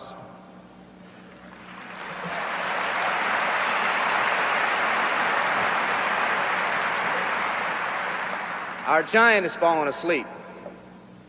Our forefathers didn't say, "Who's going to take care of me?" They simply said, "All I ask is the opportunity to be free and the ability to take care of myself and my family." Today, we elect officials who will, quote unquote, take care of us. We cry out against anyone who dares to ask us to provide more value in the workplace. We do everything we can to spread around the suffering in our society, and yet no one is willing to step up and be part of the solution. We've slowly changed from a society that compensates based on value to a society that compensates based on entitlement and seniority. What we've come to believe is our due. We act as if someone actually owes us a living. Part of this change is due to the dramatic rise of conformity in our society. We're all taught to conform. Incredible pressures are put on us every day to do things, quote unquote, the right way. And yet no one asks the question, is this really the right way? A man once said, "I'm just a collection of mirrors reflecting what everyone expects of me." We live our lives to please those around us, and the scary thing is, the people around us are doing exactly the same thing. Psychologist Rollo May calls us outer-directed people. We don't act, we only react. We seek not to be outstanding, but to fit in. We're able to respond, but not to choose. Perhaps that's why a wise man once said, "The mass of men lead lives of quiet desperation." In order to change, we need to become inner-directed people. People with our own purpose. People who are not easily swayed by the opinions of others. And that's difficult because from a very early age, we look to the opinions of others to orient ourselves and to validate our decisions and our actions. Nietzsche said, "We need more strong people in this world because the weak, by their sheer mass, are forcing weak ideals and weak values on us all."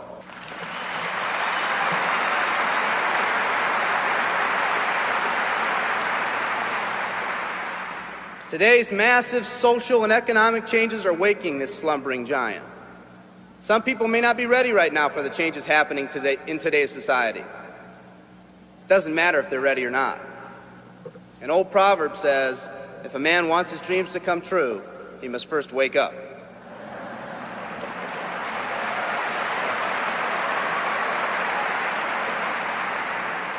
I, for one, am glad for the radical changes in our society because I believe that within that crisis, we will find that independent spirit that once pioneered this country. Some of us are finally ready to change. The displacement of our workforce has caused many of us to start searching for something better. Moving products and moving services is our business and our goal, but what we are becoming in the pursuit of that goal is a larger and much more important issue. The rekindling of our independent spirit has more lasting value.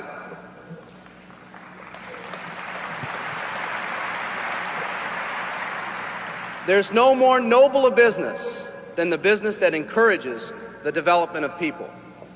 Every living organism has one and only one central need in life: to fulfill its own potentialities. The acorn becomes an oak, the puppy becomes a dog, and that's all that's required of the oak and the dog. But the human being's task in fulfilling his or her nature is much more difficult. The reason is, unlike any other living creature on this planet, you've been given the dignity of choice. You'll not grow like a tree. You'll grow only as you plan and choose to grow. When a person chooses to live, two things happen.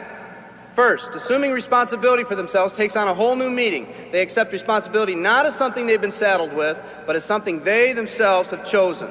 The second thing that happens is that discipline from the outside is replaced by self-discipline. They accept discipline not because it's commanded, because they themselves have chosen what they want to do with their lives. Just like when the disenfranchised men and women over 200 years ago got fed up and said, I'm not going to live like this one more day, there's another revolution coming. It's coming not just from Americans, but from people all over the world.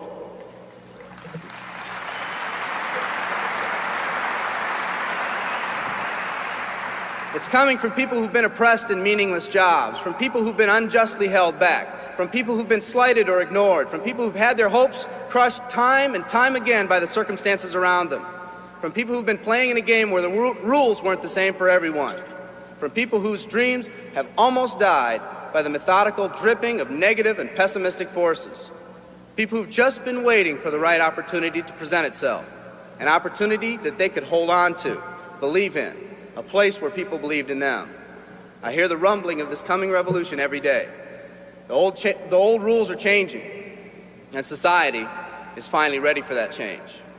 Will people try to persuade you not to rise up? Yes, they will, and sometimes with the best of intentions. But we must fight anyone or anything that tries to influence us against our freedom. And they'll try. Believe me, they'll try.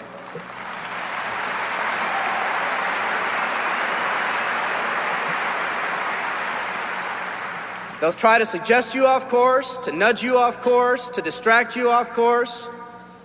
There's another revolution coming, and it's going to be led by a group of unique and courageous people like you.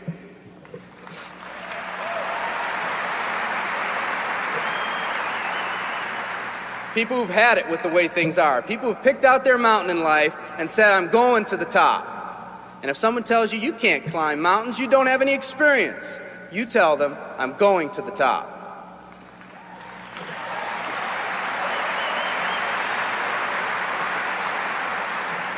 And if your neighbor tells you, come on, choose another mountain, that one's too rocky, what are you going to tell them? And if someone tells you, let's go over here where it's not so steep, what are you going to tell them? And if someone says network marketing, what are you going to tell them? And if your friend tells you, come on, let's climb this one, that one's too slippery, what are you going to tell them?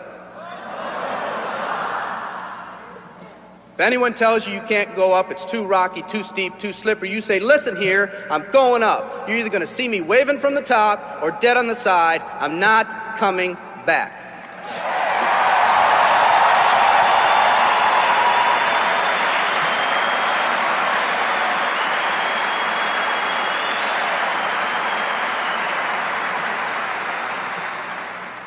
There's something about the do-or-die attitude. It's almost like when someone has a do-or-die attitude, time, fate, and circumstances seem to get together, have a hasty conference, and say, they say they're going to do it or die.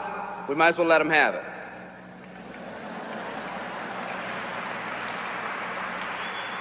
The people in this arena are special. You're special because you've already rekindled that independent spirit. You've already said that you're not going to conform to negative pressures around you. You've all said enough, I've had it, and I'm not living like this anymore. You are the people who want to set big goals and aspirations for yourselves and your families. People who want to live in a country where families are brought together again instead of being torn apart. People who want a country where once again owning your own business and controlling your own destiny is commonplace.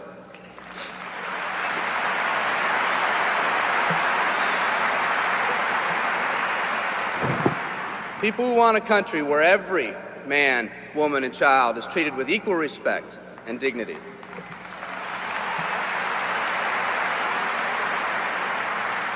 People who will pay any price so their families will not live with the legacy of maxed out credit cards and unfulfilled promises.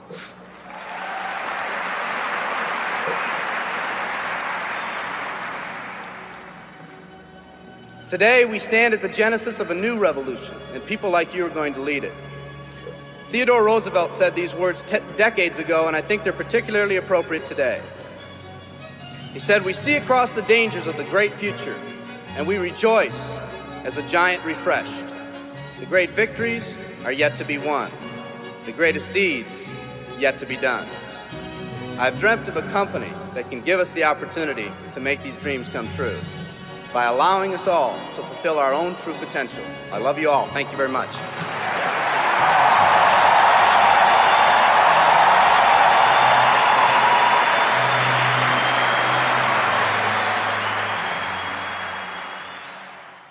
Chapter 7, Skill Number 4, Following Up with Your Prospects. In MLM, they say the fortune is in the follow-up. I think that's true, because most people in MLM don't follow up at all, at least not as professionals. You need to understand some important concepts if you're going to master this skill. Concept number 1, follow-up is doing what you said you'd do. If you say you're going to call at a specific time, then do it. The network marketing profession is full of people who get all excited one minute and then go missing in action the next.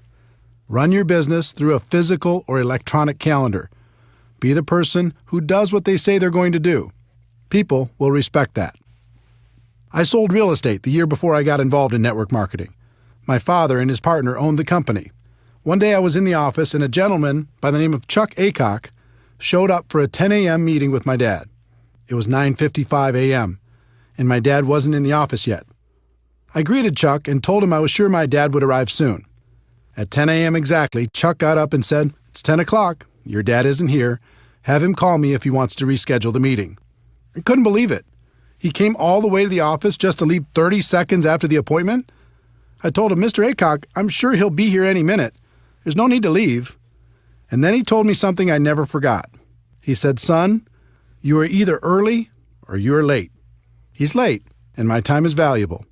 Have him give me a call if he'd like to reschedule." And he left. My dad showed up at 10:10 a.m. expecting to meet Chuck. I told him what happened, and he was as stunned as I was. My dad wasn't habitually late or anything. That particular morning, he was just a little casual with his time. He rescheduled the appointment, and I noticed over the years that my dad was always early for his appointments with Mr. Aycock. What's the lesson in this story? For me, the lesson was that people respect a person who does what they say they're going to do. People also respect a person who values their own time. If you say you're going to follow up at a specific time or in a specific way, either do it or reschedule well ahead of your appointment. Concept number 2. The only reason to have an exposure is to set up the next exposure. When I got started, I would conclude every exposure by saying, "What do you think?" No one told me that was one of the worst things to do. It felt like a natural thing to say, but my results were terrible. I asked one of my early mentors for help, and he said, "Eric, the only reason to have an exposure is to set up the next exposure." That blew my mind. I thought the reason to have the exposure was to get the person signed up. He went on to explain that if you finish each exposure by setting up the next one, the prospect will eventually become educated on the opportunity and make an informed decision. The goal in my mind changed from getting the prospect on the first exposure to just keeping the process alive by setting up the next follow-up exposure, then the next, and the next, until they made a decision. When I made this small improvement, my results improved dramatically. We talked earlier about how to professionally invite your prospect to take a look at what you have to offer. At the end of that process, we went through several steps to set up the next exposure, meaning your follow-up call. That was your next appointment. When you make that call, you're going to ask them if they reviewed the material. They'll say, "No, I didn't," or they'll say, "Yes, I did." Let's talk about how you'll set up the next exposure in both cases. If they say no, they didn't have a chance to review the material, it's important you don't show your displeasure at their lack of follow-up. It sounds funny, but a lot of people just jump on their prospects with, "I thought you said you'd be able to see it for sure." Obviously, this won't help build that good relationship you're working on. The best way to respond is, "That's okay, I understand sometimes life gets busy. When do you think you could do it for sure, for sure?" You might say, for sure is a little much, but I've used that for decades in this follow-up situation, and I do it because it works. In any case, use whatever language you'd like to use to set up the next time and walk through the same steps to get the commitment. Once you have it, including the date and the time of the next call, the next exposure, then hang up and call them when you said you would. If you call them at the scheduled time and they still haven't reviewed the material, just repeat the process until they do. Remember, they are setting up the appointment, and you are being the professional by following up like you said you would. If you call the prospect and they say yes, they've reviewed the material. You're going to ask them a few intelligent questions. First, you're not going to ask, "What do you think?" This just invites the critical part of the prospect's mind to come up with objections to try to sound smart. The best follow-up question I've ever used is, "What did you like best?" This question will take you in a very positive direction and will give you clues as to the level of their interest. If they say the product, then your next exposure will probably be product-related. If they say financial freedom, then your next exposure will probably be opportunity-related. Another great question to ask is, on a scale of 1 to 10, with 1 being zero interest and 10 being ready to get started right away, where are you right now? With this question, anything over 1 is good. It says they have some interest. Most of the time, you'll get something like a 5 or a 6. No matter what number they give you, all you're going to do is ask them how you can help them get to a higher number. Usually that answer will go along the lines of how they answered, "What did you like best?" If the answer is very positive and the number is fairly high, you can go directly into the closing process. We'll cover that in the next section. If it isn't an obvious green light, then you just schedule the next exposure. They might want to try the product, so you help them do that and set up a follow-up date, a time to call them, and check on the experience, the next exposure. They might want to understand the compensation plan, so you set up a time to get together and review it, the next exposure. They might want to talk with their spouse, so you send them home with materials they can share with their spouse and set up a date and time when you'll follow up, the next exposure. Whatever it is, you never finish one exposure without setting up the next one. Never. If you do, it's over. That's what used to happen to me at the beginning. I would have someone look at the opportunity. When they'd done that, I'd say, "So, what do you think?" They'd usually mumble something like, "I'll let you know," or "I'll get back to you," or "I need to think more about it," or something similar. And poof, they were gone. Then when I tried to call them back, I was just bothering them. The whole thing felt uncomfortable. Once I changed to never finishing one exposure before setting up the next one, everything changed for the better. I was being professional. I was in control. The prospect had more respect for me and for the opportunity. All of this happened from this one small change in mindset. Concept number 3. It takes an average of 4 to 6 exposures for the average person to join. When people don't understand that the only reason for an exposure is to set up the next exposure, they put too much pressure on their prospects and on themselves. In the some will, some won't, so what next MLM culture, people hammer on a person once, and if they don't join right away, they move on and never follow up. In many cases, they take it a step further by damaging the relationship with the prospects with their attitude. Professionals understand that it takes an average of 4 to 6 exposures for a prospect to become involved. Their goal is education and understanding. It's hard to educate someone in one exposure, so they take them from exposure to exposure to exposure, knowing it will eventually sink in. Through that process, they also build a stronger relationship with the prospect. They strengthen the friendship. That helps build trust, and people enjoy working with people they like. 4 to 6 exposures is an average, which means that for every person who joins on the first exposure, there's going to be a person who takes more than 10 exposures to join. You just never know. Some of the best people in network marketing were prospected for years before they finally made the decision to take part in the opportunity. Keep your urgency, but have patience. Concept number 4. Condense the exposures for better results. Posers prospect someone once and move on. Amateurs prospect someone through several exposures over time. Professionals condense those exposures into the shortest time possible. People are busy. They're constantly distracted by life. When you're approaching them to take a look at something new, it's important to keep their interest. The best way to do that is to stack the exposures as closely as possible. If you go slow, you might start by having them check out a video, then a few weeks later have them listen to a conference call, then a month later have them attend a webinar, then after another month, invite them to a 3-way phone call with you and another distributor. This slow process is difficult because between each exposure, they tend to get distracted by life. It can almost be like starting over every time. On the other hand, if you have them check out a video, then join a conference call, then try the product, then get on a webinar, then participate in a 3-way call, then come to a live meeting, or whatever combination of exposures you use in your company and do it all in 1 week, you give them the opportunity to really think about how this could change their lives. Questions and objections. At every step in the recruiting process, you'll come across questions and objections. This is natural. A lot of the time, your prospect will just be bringing them up to sound intelligent. They don't want to seem easy, so they throw out objections to feel better. How you respond is extremely important. If you act defensive, you'll plant a seed of doubt in their minds. If you act offensive, you'll chase them away. Remember, our goal is education and understanding. It's not to win an argument. Our job is to help blind people see. When someone brings up a negative question, or if they offer you an objection, all they're really doing is helping you to identify one of their blind spots. It's helpful to know what these are so you can assist your prospects in eliminating them. I'm going to give you some specific tactics to help overcome objections, but the thing I want you to remember and spend more time focusing on are concepts. Tactics come and go. Concepts are timeless.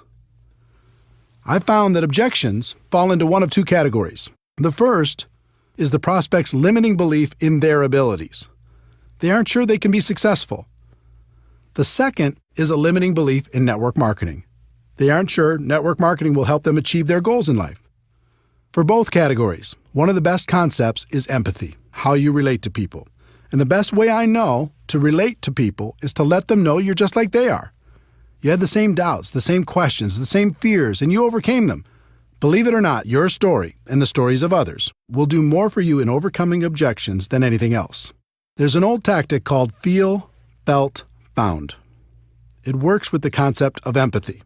When a prospect offers an objection, you respond with, "I know how you feel. I felt the same way. But here's what I found." You can use that quite literally and with great success. You can also modify it based upon your story and your prospect. When prospects have a limiting belief in their abilities, the common objections in this category are, "I don't have the money. I don't have the time. It's not my thing. I'm not a salesperson. I don't know anyone. Or I'm too old, too young, have no experience, etc." Some people teach fancy approaches where you make yourself seem smart and the prospect seems stupid. "You don't have any money? Do you have a cable bill? Do you have a cell phone? Do you ever go out to dinner? You have lots of money. Come on, wake up." Or, "You don't have the time? How long do you want to have that reality in your life? You have to change if you want your life to change." How does it feel when you hear that? How would it feel if someone were to say it to you? Pretty bad, right? A better approach is to relate to the person and tell your story. When a person tells me, "I just don't have the money right now," I respond, "I had the same exact challenge. I didn't have enough money to pay my bills, let alone start a new business. But when I thought about it, I realized if I didn't have enough money to pay my bills now, how was I going to change that in the future? I was tired of being behind. I was tired of scrambling. I wanted more out of life. So you know what I did? I found a way. And it was the best decision I ever made." Let me ask you something. If you really felt this was a chance for you to take control of your financial future, do you think you could find a way to make it happen? 9 times out of 10, they would agree they could find a way. Again, forget the exact words and focus on the concept. I told them I was the same as they were, with the same objection. I told them about my pain, and I told them I found a way to solve it. As a result, we bonded. We related to each other. We were in the same boat with the same hopes and dreams. And if I didn't have a personal story that would compare with theirs, I would tell another person's story. There are plenty of stories inside your company that can relate to virtually every situation. So when a prospect tells you their objection, you can say, "I know what you mean. I have a friend who had that same exact problem, and let me tell you their story." Can you see how that approach would work with all the objections based on a person's limiting belief about themselves and their lives? The concept is simple, it's proven, and the results are amazing. When people have limiting beliefs about network marketing, this category includes, "Is this MLM? Is this one of those things? Is this a pyramid scheme? I'm not interested in MLM. I don't want to bother my friends. And how much are you making?" Let's start with the one that strikes fear into the hearts of most people in our profession. Is this MLM? Or variations like, "Is this one of those things?" Or "Is this a pyramid scheme?" Or "I'm not interested in MLM." Some people go a little crazy when they hear this question. They say, "Pyramid scheme? Like every corporation in the world? Like the government? You mean that?" Instead of going crazy on your prospects, it's important to understand where this question comes from. My experience has shown me that they usually knew someone who joined with no success or else they've done it themselves. Usually they just purchased a virtual lottery ticket like I described earlier and it didn't pay off. This scenario represents well over 90% of the people who will ask this kind of question. The rest of them have heard of opportunities like this and are rightfully skeptical of the promise of getting rich quick. If they ask this kind of question with any sort of emotion, I know they've been involved at some point. So I say, wait a minute. You have a story. What happened? Were you involved in network marketing at some point? Then just let them tell you their story. It opens them up. It lowers their defenses. And it allows you to ask some questions about their experience. Let me give you a typical example. I'm going through my invitation process when the prospect says, wait a minute, is this MLM? And they say it with emotion. I reply, oh, you have a story. Did you try it out at some point? What happened? They say, yeah, I joined a company a few years ago, bought some product, and lost my money. I reply, what do you think was the reason you didn't have success? They say, well, my friend talked me into it. I didn't have a lot of time, and I thought more people would join right away, but they didn't. I guess I just lost interest. I reply, do you think you really gave it a fair shot? They say, no, not really. I reply, do you think network marketing was the problem, or do you think maybe your timing wasn't right? They say it was probably the timing. Do you see the dynamic? I've had thousands of these conversations, and they're all slightly different. But if you ask some questions and are friendly through the process, you have a strong opportunity to help them get rid of their blind spot and take a look at what you have to offer. In addition, you can relate to them by saying you had the same objection initially and telling them how you overcame it. If someone uses the word pyramid with me, I always say, oh no, pyramid schemes are illegal, and I would never be involved with something illegal. For people asking this with emotion attached, I usually respond with, yes, this is network marketing. Do you know anything about it? Again, I'm asking questions and waiting for answers. From those answers, I ask more questions, and through the process, I can achieve my goal of education and understanding. I don't want to bother my friends is slightly different. Again, I relate to them by telling my story or somebody else's story. And then I ask questions like, what makes you think you'd be bothering your friends? If you truly believed in the product, would you let your friends know about it? And if I could show you how we can share this product with others without it feeling or sounding like a sales pitch, would that help you? The last in this category is, how much are you making?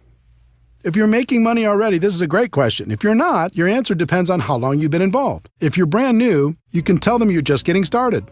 If you've been around for a while and not making big money yet, you can tell them you're working part-time and are really excited about your future. You could also say that you're excited about your future with this company because you knew things weren't going to change if you didn't do something to change them. The other way to answer it is to tell your story and then tell stories of people you know who are making good money. You can even suggest setting up a phone conversation with those people so they can feel more comfortable about the opportunity. All of this takes practice, but if you get the concepts down, you'll find it becomes easy. And the other thing that should encourage you is you'll only have this handful of the same objections for the rest of your career. There's nothing new here.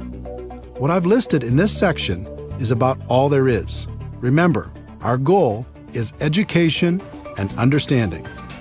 This is a part of the process that makes that goal a reality.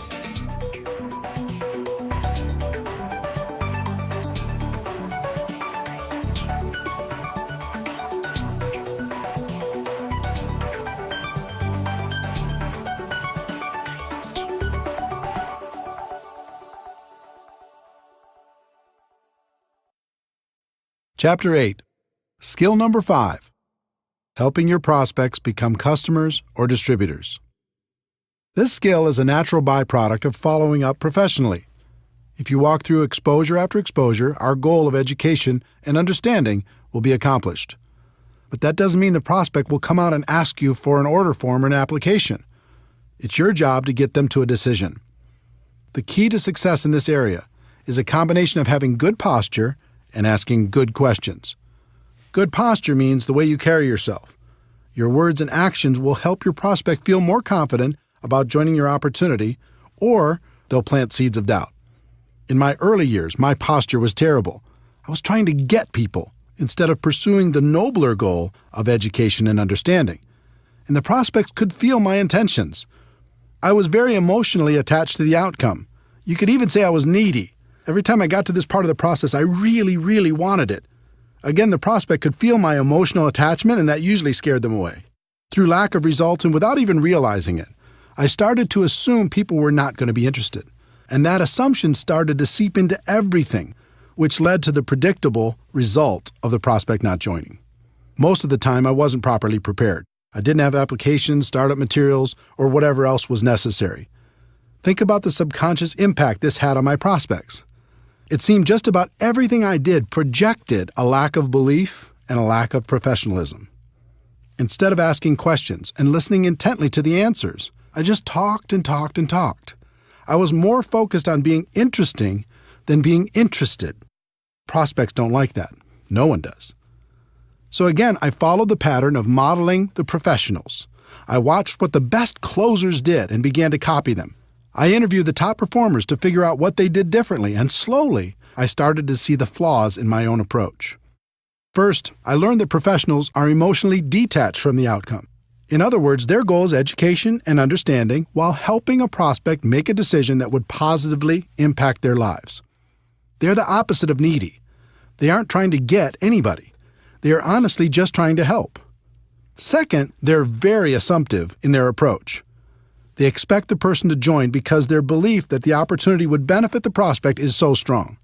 They are rock solid. Many of them are sincerely shocked when a person decides not to get involved. Third, it was interesting to learn they promoted themselves as much as they promoted the product or the opportunity. What I mean by that is they helped the prospect make the decision by saying, "You get me." When they promoted themselves, it isn't like, "I'm going to do everything for you." It was more like, "We have a great product and a great opportunity, but I'm going to take this thing to the top and we can do it together." This gives people great comfort in knowing that they don't have to learn everything on their own. Fourth, they are always prepared. Always. They have everything they need to get a person started right on the spot. And fifth, they ask question after question after question and are great listeners. They act like a consultant helping a person with a problem. The best consultants in the world have to ask a bunch of questions before they can offer a solution. Network marketing professionals use questions as their most powerful tool. As you can imagine, it took me a while to figure all of this out, and that was just half the battle. It's one thing to have the information, and it's another thing to put it into action. I wasn't as talented as the pros, but I could model what they did, so I just started to act like they acted. I acted emotionally detached. I really wasn't at the beginning. I started to act very assumptive that people would join. I really wasn't at the beginning. I started to tell people, "And you get me," even though I didn't think that was such a huge benefit at the beginning. I was always prepared. I started to ask lots of questions, focusing more on being interested than interesting. And as time went on, I acted less and less and believed more and more. The same can happen for you. Let's talk about questions. If you were a consultant and your job was to figure out if an opportunity was a good fit for your client, what would you do? You'd ask questions, right? In working to help a prospect make a positive decision about your opportunity, you're going to do the same thing. But instead of asking, "What did you think?" which leads nowhere, learn to ask questions that lead in a positive direction. Did it make sense to you? What did you like best about what you just saw? Pretty exciting, isn't it? Can you see how this could be an opportunity for you? Of these examples, the one I use most is, "What did you like best?" The answer to that question is almost always positive, and it gives you clues as to the area in which they're most interested. Then I like to say, "Let me ask you a question on a scale of 1 to 10, with 1 meaning you have 0 interest and 10 being you're ready to get started right now. Where are you?" They'll give you a number. And it's usually obvious from their number that they either need more information before they'll make a decision or they're leaning towards getting started now. If you feel they need more information, just guide them to the next exposure that will help them the most. But if you feel they're ready to get started, then ask a series of 4 questions. This 4-question close has produced strong and consistent results over the course of my career. If you learn it and use it, you'll be amazed at how many people you can help. Question number 1. Based upon what you've just seen, if you were to get started with this company on a part-time basis, approximately how much would you need to earn per month in order to make this worth your time? Instead of asking this question, most distributors say things like, "How'd you like to make $10,000 a month?" Don't do that. Instead of prescribing what you think they want, just ask them what it would take to make it worth their time and wait for their answer. Question number 2. Approximately how many hours could you commit each week to develop that kind of income? Now they have to go inside their head and check their mental calendar to see how much time they would invest to get that kind of money. Question number 3. How many months would you work those kind of hours in order to develop that kind of income? This question makes them think about their level of commitment if they want the income from question number 1. Question number 4. If I could show you how to develop an income of, their answer to question number 1, per month, working, their answer to question number 2, hours a week over the course of, their answer to question number 3, months, would you be ready to get started? Most of the time, you'll get a positive answer to this question. And when people say, sure, show me how, you can pull out your compensation plan and sketch out a reasonable game plan to achieve their goals. There are rare occasions when people will give you unrealistic numbers. They might say they want $10,000 a month working 2 hours a week for 1 month. Doesn't happen often, but it does happen. If you face that situation, you act as a consultant and say, I'm sorry, but your expectations are way too high. You can get to $10,000 a month, but it'll take more hours and more months than you're willing to commit. If you're willing to change those expectations, we can talk. If you don't get a positive answer to the 4 questions, that's okay. That means the prospect will need to have more exposures before they're ready. Schedule the next one and repeat this process when you're done. This skill will take practice, but it's a skill that will serve you for the rest of your career. If you're tired of having too many people thinking about it and not enough taking action, this will help.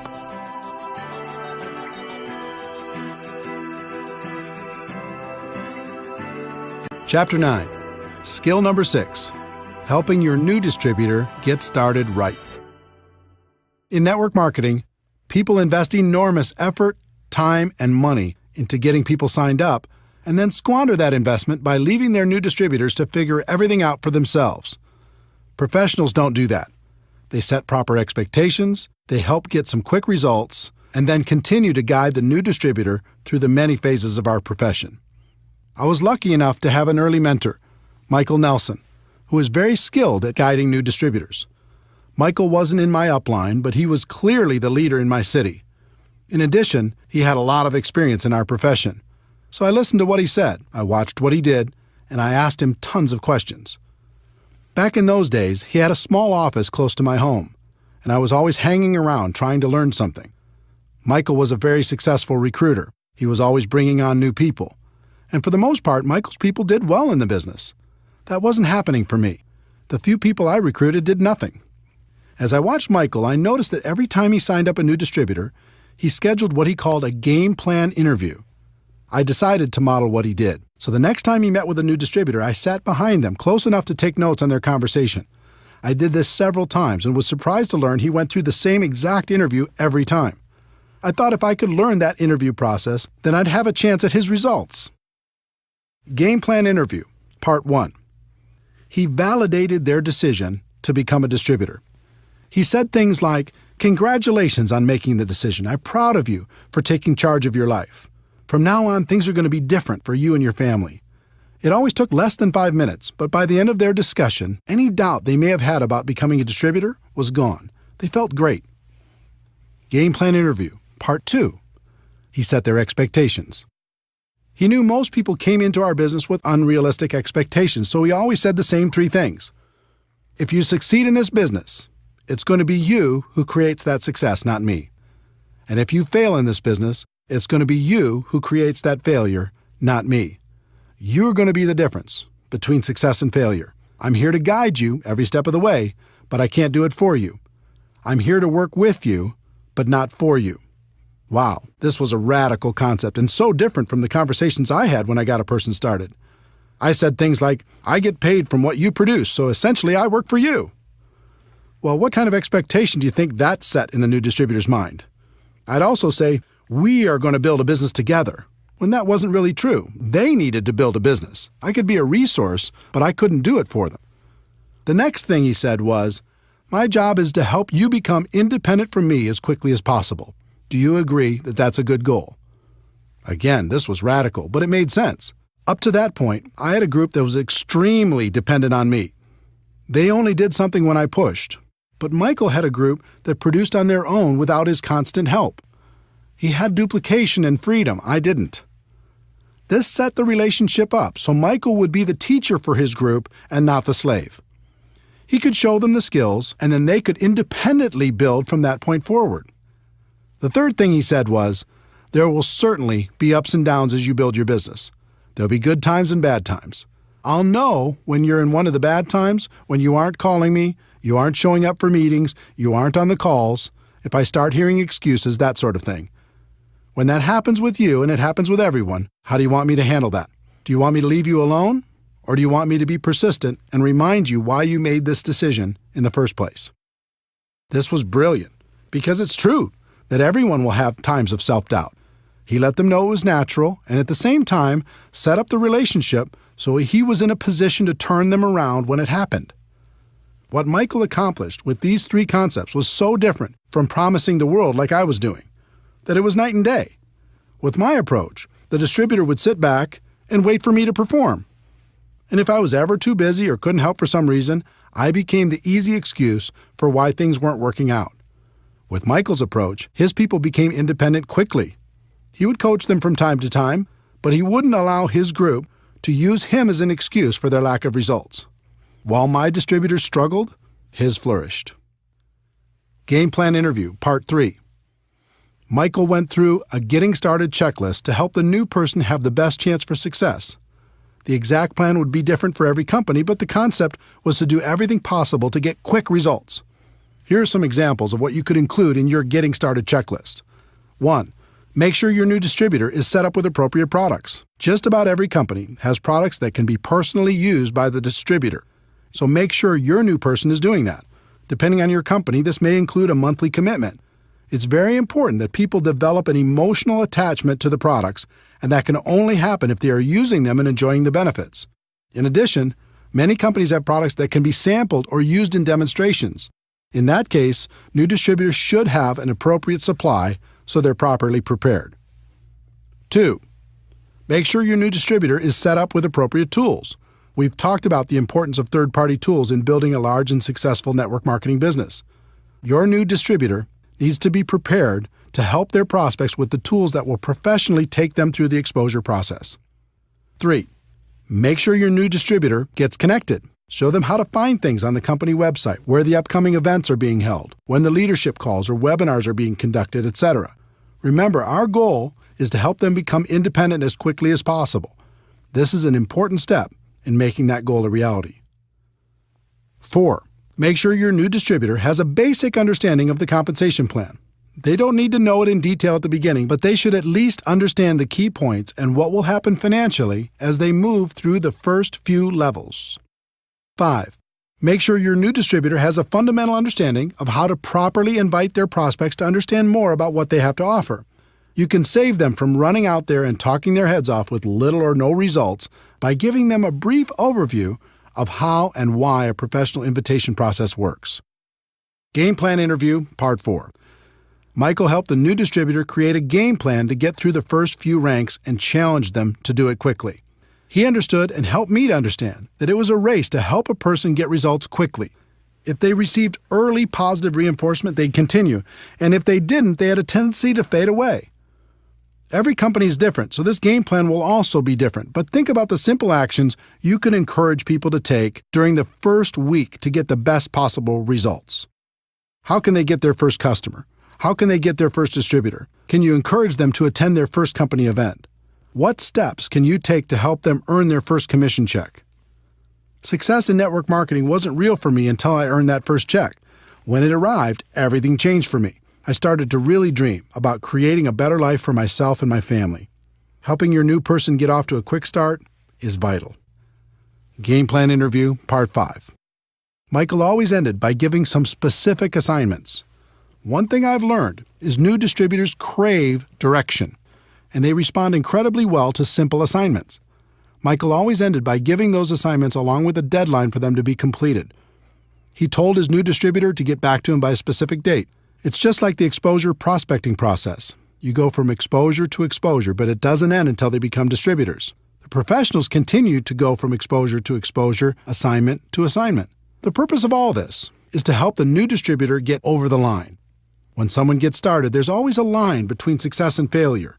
On one side of the line, it's easier to quit than continue. On the other side of the line, it's easier to continue than to quit. What can help a person get over the line? Signing up their first customer, signing up their first distributor, getting their first commission check, attending a big company event, making friends inside the organization, proclaiming their intentions to the world, getting promoted to a new level, being recognized for some sort of achievement. There are hundreds of other things that can contribute to a person getting over the line. As a sponsor, your job is to help them get over the line and stay over the line. And the line never really goes away. It's always there. And you as a leader need to be constantly aware of where your people are emotionally. This way you can continue to encourage them to never let go of their dreams.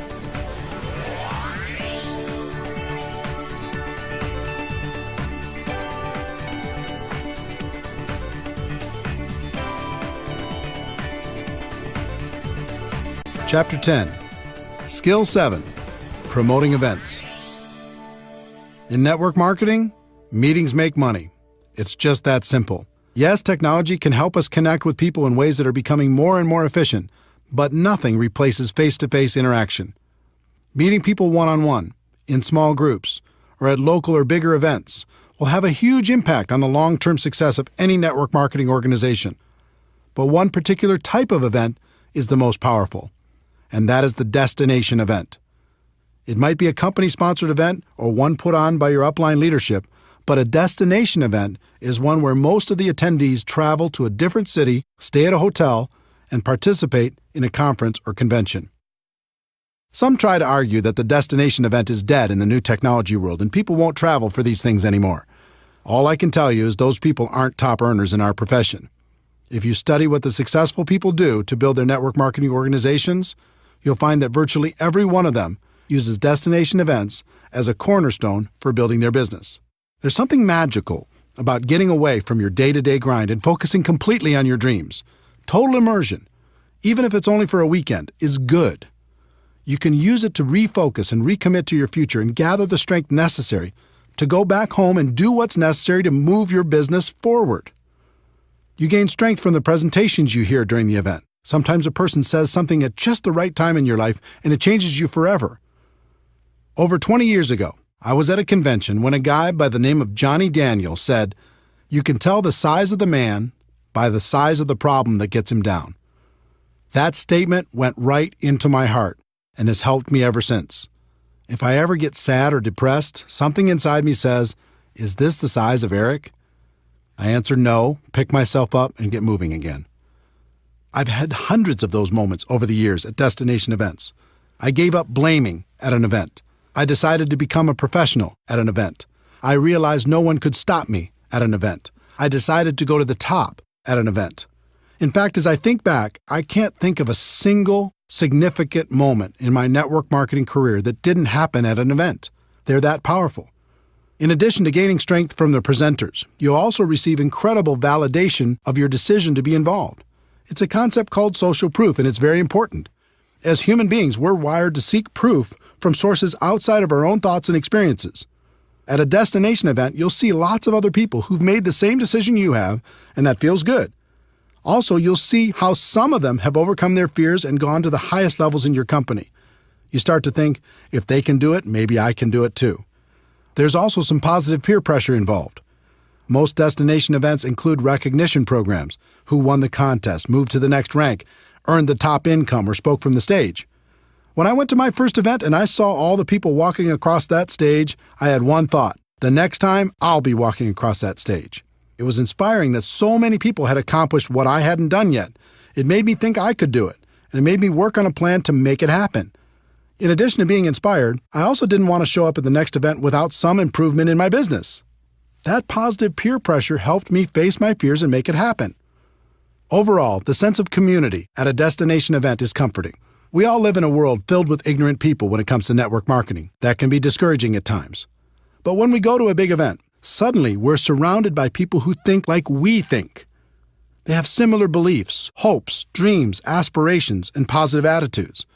Spending time with this amazing group of people can literally fill us back up again, so we have strength for the next push. Once you understand how important destination events are to the success of your business, You need to learn how to effectively promote them to your organization. It's really simple. The more people from your group attend events, the more money you're going to make in our profession. Top leaders know exactly how many people are attending, and they make sure to grow that number at every new event. Think about it. Take 2 distributors, who each have a group of 100 people. Distributor A makes it a priority and gets everyone to attend every major destination event. Distributor B doesn't make it a priority, so only a handful attend. Which group is going to be more successful? It's not even a contest. The first step in developing a culture that promotes attendance at destination events is to personally be more committed than anyone else to attending and helping others make the same decision. That means you need to lead by example and never miss a destination event. When I first started in this profession, I didn't know how I was going to do it. I didn't have the money, and I couldn't afford the time. I had the same obstacles as everyone else. But something happened to me at my first event that changed everything. I scraped up enough money to get there, and it was a mind-blowing experience. The stage, the lights, the people, the stories, it was awesome. During one of the sessions, I stepped out to go to the bathroom, and when I came back to the entrance to the big convention hall, I found myself standing next to one of the top income earners in the whole company. It was like standing next to a celebrity. He had achieved what I wanted to achieve, and more. I stood there trying to think of something smart to say, and finally, I simply introduced myself and asked, "What's the secret?" Now, today I know there isn't a secret, and he could have said the same thing to me, but instead, he had a little compassion and gave me an important lesson that serves me to this day. He said, "Eric, do you see this room? It holds about 2,000 people. We have these events about 3 times a year. Here's the secret. At the next event, half of these people won't come back, but the other half that does will be making about twice the average of everyone else in the room. Your job is to be in the 1,000 people who come back." And it doesn't stop there. At the next event, half of those 1,000 won't come back, but the 500 who do will be making 4 times the amount of the average in the room. This continues from event to event. If you continue to come back, you'll end up being among the highest paid people in the room, and eventually, you'll even find yourself presenting on stage. I said, "That's it?" And he replied, "Eric, obviously you're going to have to continue to work on your skills in between events, but my experience has shown me that if you outlast people at our big events, you'll make it to the top." This was pretty simple for me to understand. I thanked him and made a resolution on the spot to never miss a big company event. It wasn't easy. Sometimes the event tickets alone were a problem. I made it a priority and found a way to buy them. Sometimes childcare was an issue. I relentlessly searched for babysitters until we found someone we could trust. Sometimes I struggled with how to get to the event. Instead of taking a nice, comfortable direct flight, sometimes I had to book one with 2 or 3 connections. Instead of flying, sometimes I had to drive, even piling into one vehicle with a group of people to get there. There were even times when I reserved a bus and recruited people in my area to share the ride. The point is, I made it a priority and I made it to the event, no matter what. As for accommodations, today I stay in a suite, but it wasn't always that way. At the beginning, I often shared a room with as many people as possible. Instead of room service, we'd go to the local grocery store and get food for inexpensive meals. And the minibar was strictly off limits. Bottom line, the advice I received all those years ago worked. Because I was ambitious and hungry, I figured out a way to outlast the people who were less committed. And just like that top income earner had told me, my income continued to grow with each event. On top of that, another strange thing happened. I started to feel different than everyone else. I started to feel like an Iron Man. I started to be proud of the fact that I was still standing when other people lost faith. So if you're more committed than anyone else to attending the destination events, that all-important commitment will serve you very well. Once you're fully committed, the next step is to grow the number of people on your team that attend with you. Most people announce the next big event to their group, sit back, and hope people register. Professionals understand there's a big difference between an announcer and being a promoter. Promoters make the event a priority in their group. They are relentless with their message. They tell stories that inspire people to action. They take nothing for granted and don't rest until people have registered. They paint a picture in people's minds about how great the event will be and the benefits of attending. One thing I learned long ago was to never buy someone's excuse, at least at the beginning. I can't tell you how many people started off by telling me the reasons they couldn't attend the next destination event, only to find out that their reason was just an excuse and wasn't really true. The problem with amateurs is they buy that first story, and that's the end of it. person says, I can't get off work, or I can't afford it, or I can't arrange childcare, or who's going to watch my dog, or there's a birthday party that weekend. And the amateur says, oh, well, it is what it is. I hope you can make it to the next one. The professional has a completely different mindset. When they hear an objection, they don't buy that story because they know it's probably not real, or at least not real enough. Instead, they work with that person to help them understand the meaning and importance of attending the event. Then they brainstorm with them to figure out a way to overcome their initial problem. I can't tell you how many people I've talked to who had already decided they were not going to attend the next event, and within 5 minutes, they changed their mind and registered. The lesson here is to tell your story, don't buy theirs. Think of this skill as if you're a publicly traded company and your stock value is tied directly to how many people you have at each destination event. If that were the case, you'd make it a priority to always have a bigger number at the next event, wouldn't you? You might start with just you at the first event, but then the goal needs to be to bring someone with you to the next one and to grow that number at the next and the next and the next.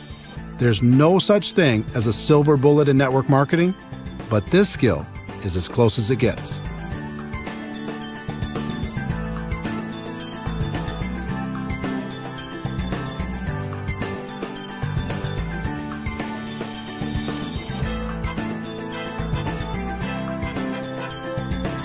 Chapter 11.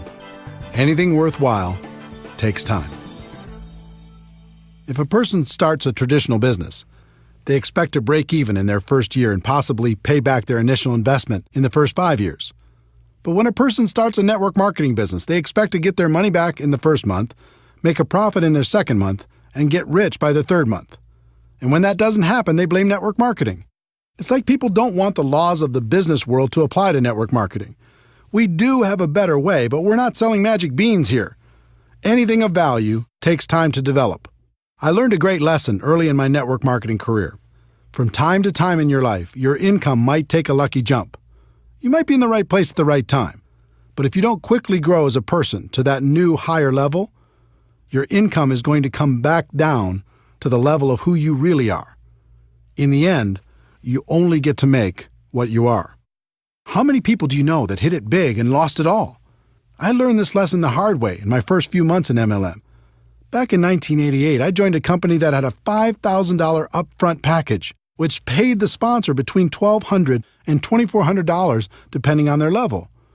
Although I'm glad most of those big money packages have left our profession, back then a person could make some pretty big money fast.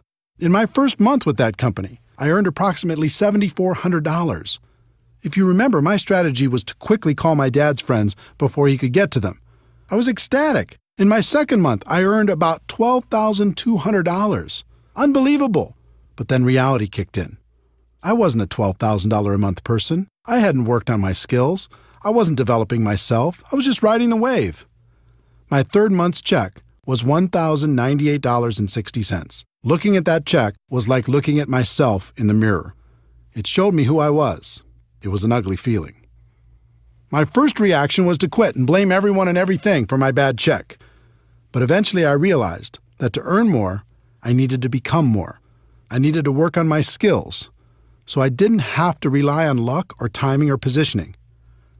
You might have heard, you can get rich quick, or there's no work involved, or the product sells itself, or any number of trumped-up statements. But you must learn to give up those false and unrealistic expectations and go to work on you. The 1-3-5-7 formula. There's a formula I've seen work in our profession. I call it the 1-3-5-7 formula. As a general rule, it will take you about 1 year to become competent and profitable in network marketing. You'll know the basics, you'll cover expenses, and you'll be learning. It'll take about 3 years of consistent part-time effort in order to go full-time. It'll take about 5 years of consistent effort to become a six-figure earner or above. And it will take about 7 years of consistent effort to become an expert. Now, that doesn't mean you can't make more than that in the short term. Many people do. It just means if you want to keep making that kind of money, you need to eventually become an expert. When you think about it, 7 years isn't so bad, especially when a good portion of it is part-time. You're going to be 7 years older anyway. You might as well become an expert over that period of time instead of just going through the motions. How to learn. Once you make the commitment to focus on your skills, the next thing you need to do is figure out the best way to learn. One of the best things that ever happened to me was realizing there are no bad experiences and no good experiences, only learning experiences. This was a major breakthrough. In other words, let go of the outcome and focus on what you can learn from every experience. This took so much pressure off me. Instead of always looking for great experiences, I started focusing on how many experiences I could have, because the more I had, the more I could learn. Another attribute of a top earner in MLM is they are what I like to call an active student. As a professional, they're always learning, always growing, always trying to get better. Lou Holtz said it best. In this world, you're either growing or you're dying, so get in motion and grow. I think that's true. Never stop learning. Model successful behavior. Try to avoid reinventing the wheel when you get involved in this profession. The hard work has already been done. No matter what company you're in, it's easy to find someone who's very successful. Doesn't matter if it's getting customers, finding prospects, inviting, presenting, following up, closing, getting people started, building for events, or any other skill. There are people in your company right now who have them mastered. And unlike other professions, the successful people in your company are eager to share their secrets. All you need to do is model their behavior, and you can begin to enjoy their results. Study. Audio programs got me started. Back in 1988, someone gave me a bootleg copy of a talk Jim Rohn gave to the Shackley Company. It was called The Seed and the Sower, and it rocked my world. I bet I listened to that audio cassette in my car 500 times. From there, I did some homework on Jim Rohn and purchased his Challenge to Succeed audio program. Jim Rohn gave me hope, but more than that, he gave me direction in my continual personal development. That audio program launched my personal development journey. Through the years, I continued with dozens of different audio programs, all incredibly helpful in keeping my mind right. There's something magical about audio. It whispers in your ear, reminding you of your dreams, of your potential, and how to get there. In addition, it's repetitive. You probably won't read a book over and over, but you'll listen to an audio program over and over, especially if it's entertaining. And it seems like each time it's different, and it is because you're different. Jim Rohn also taught me to be a reader. No matter what you're trying to learn, there's someone who has devoted their entire life to the subject and is offering it to you for pennies. Take them up on that offer. In our electronics-focused, attention-deficit society, fewer people seem to read books. That's not true for leaders. Ask the top-earning distributors if they're readers. More importantly, ask them what they're reading. I wasn't much of a reader before I became a network marketing professional, but since 1988, I've read an average of about 4 books a month. Those books have shaped my life and my career for the better. Commit to just 10 pages a day, and you can read a 300-page book in a month. That's a great start. Video. Video is another source of great learning. Sometimes I like to watch training programs instead of just listening. It's part of the reason I decided to use video as my main focus at networkmarketingpro.com. I found if I created a short video with interesting information every day, people received tremendous value. If you'd like to check out hundreds of free videos, you can go to networkmarketingpro.com. It's free. Online. The internet has changed the way we learn and gather information. You can take advantage of online tutorials, watch online videos, attend online webinars, or even watch events live with streaming technology. Events. The best way I know to really internalize life-changing information is to attend live events. As I've already told you, most of my defining moments have come from events. On one side, there's always good information for a person who's listening. On the other side, when you eliminate all of the other distractions in life and just focus, like you do at an event, you have a chance to really hear. Both sides are good. Be careful of distractions. With all of the choices available to you in terms of studying your craft, now more than ever, you must be careful about what you allow into your mind. People everywhere will try to distract you with their latest and greatest breakthrough, and it can be very tempting to jump at all those opportunities. You should be focused on a very narrow range of skills: finding prospects, inviting, presenting, following up, closing, getting people started right, and promoting events. Make sure you master those skills before adding anything else to your to-do list. Take action. Almost all of the learning in MLM is in the doing. If you want to learn how to talk to people on the phone, then talk to more people on the phone. If you want to learn how to do a home presentation, then do more home presentations. You'll certainly figure it out. That doesn't mean you shouldn't continue to seek knowledge on the skill sets for success in MLM, but it does mean you shouldn't wait for complete knowledge before taking action. Part of the reason people avoid taking action is they're afraid they'll be embarrassed. If you want to be successful in network marketing, you must learn to set that fear aside. Here's why. It's very difficult to look good and get better at the same time. Instead of being afraid of how you look as you're learning and growing, be afraid of not taking action and living a life at a fraction of your potential. Let me give you a concept that has served me for over 20 years in the area of developing my skills. Back in the early 1990s, a friend and I were searching for a great network marketing product. We traveled the country and met with many interesting people. Our journey led us to an organization in Michigan called the High Scope Educational Research Foundation. They had a progressive and proven way to teach children how to learn more effectively. High Scope has many components, but the one that struck me then is the one I've used to this day, called Plan, Do, Review. Here's how the company explains the process. In the Plan, Do, Review process, children make plans, carry them out, and reflect on what they have done. In doing so, children learn to take initiative, solve problems, work with others, and accomplish their goals. Their play becomes more purposeful and focused. By making Plan, Do, Review a successful and integral part of your classroom's daily routine, you'll learn how you can promote learning and build on children's interests and intrinsic motivation. When I heard what they were saying on how to use it as a teaching tool for children, the only thing that was rolling around in my mind was how I could use it for myself and the people in my organization. While things didn't work out for turning the High Scope product into a network marketing product, I'll be forever grateful to their organization for helping me and hundreds of thousands of people all over the world to use this concept to build a better business. Here's how I've used and taught the concept for over 20 years now. Choose a skill you want to develop. 1. Make a plan. 2. Do your plan. 3. Review your results to see how you could do better next time. Most people don't make a plan. They just charge out there and do. Even more people never review their results to see how they could improve. Do you see how this connects with no good experiences and no bad experiences, only learning experiences?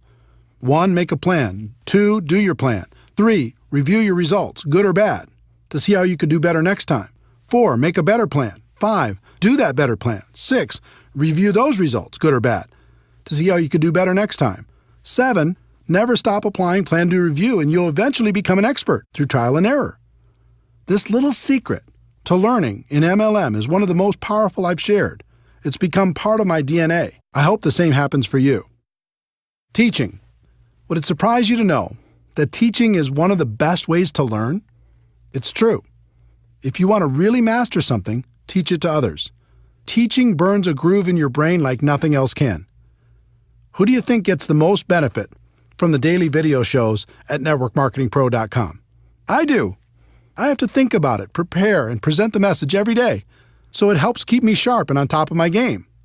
The lesson for each of you should be to find someone to teach. Even if you just have one person in your group, start there.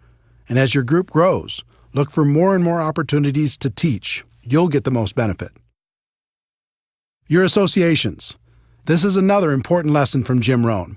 He taught me the law of association that says you'll become the average of the 5 people you spend the most time with. You'll think how they think, act how they act, talk how they talk, and earn how they earn. Let me tell you something. This law is real. You can't fight it. I've done 3 things over the course of my career when it comes to my associations. First, I've disassociated with the people who are toxic to my life. This isn't an easy decision, but it's an important one. Some people will keep you down permanently. Second, I've limited my associations with negative people or people who weren't helping me grow in the direction of my dreams. I just learned to spend less time with those people and more time on positive influences.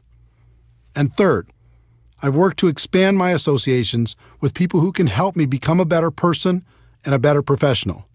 If you're trying to learn to become an expert in the network marketing profession, doesn't it make sense to find a way to spend more time with the people who have the skills you're looking for? If this is a little too stressful to think about when you're looking at the 5 people you're spending time with right now, here's a little tip. About every 6 months, one of the people in your 5 will change. They'll move, get a new job, start a relationship, end a relationship. Something will happen. The secret is, when that happens, choose very wisely when you're thinking about who's going to take their place. Most people don't think about this at all. They just let the next person fall into that place. That's a big mistake. Find someone who will push you. Find someone who will inspire you. I hope these suggestions on the learning process of becoming a professional have been helpful to you. It's okay to dream big, but you also have to be patient. Anything of value takes time. Continue to develop your skills. Become a permanent student. Those skills will make a place for you for the rest of your life. There's one more concept you need to understand. I've analyzed the top earners in network marketing. I've interviewed them, and we've become friends. Do you know what they all have in common? They work hard. Don't get me wrong, they have a great lifestyle, and they love what they do, but they work their butts off. If you want big success in MLM, you're going to have to do the same. Network marketing isn't about luck, timing, positioning, or signing that magic person who will make you rich. Freedom is possible, but it isn't free. It will take hard work to stay consistent when the world tries to distract you. It'll take hard work to learn the skills required for long-term success. It'll take hard work to become the leader you're meant to be. Some people in network marketing become unhappy when they realize work is involved. Most of them join for some sort of free ride. When they experience growing pains, they run for the hills. Be different. It might take hard work, but it's good work. And it's the best way I know for the average person to enjoy true freedom.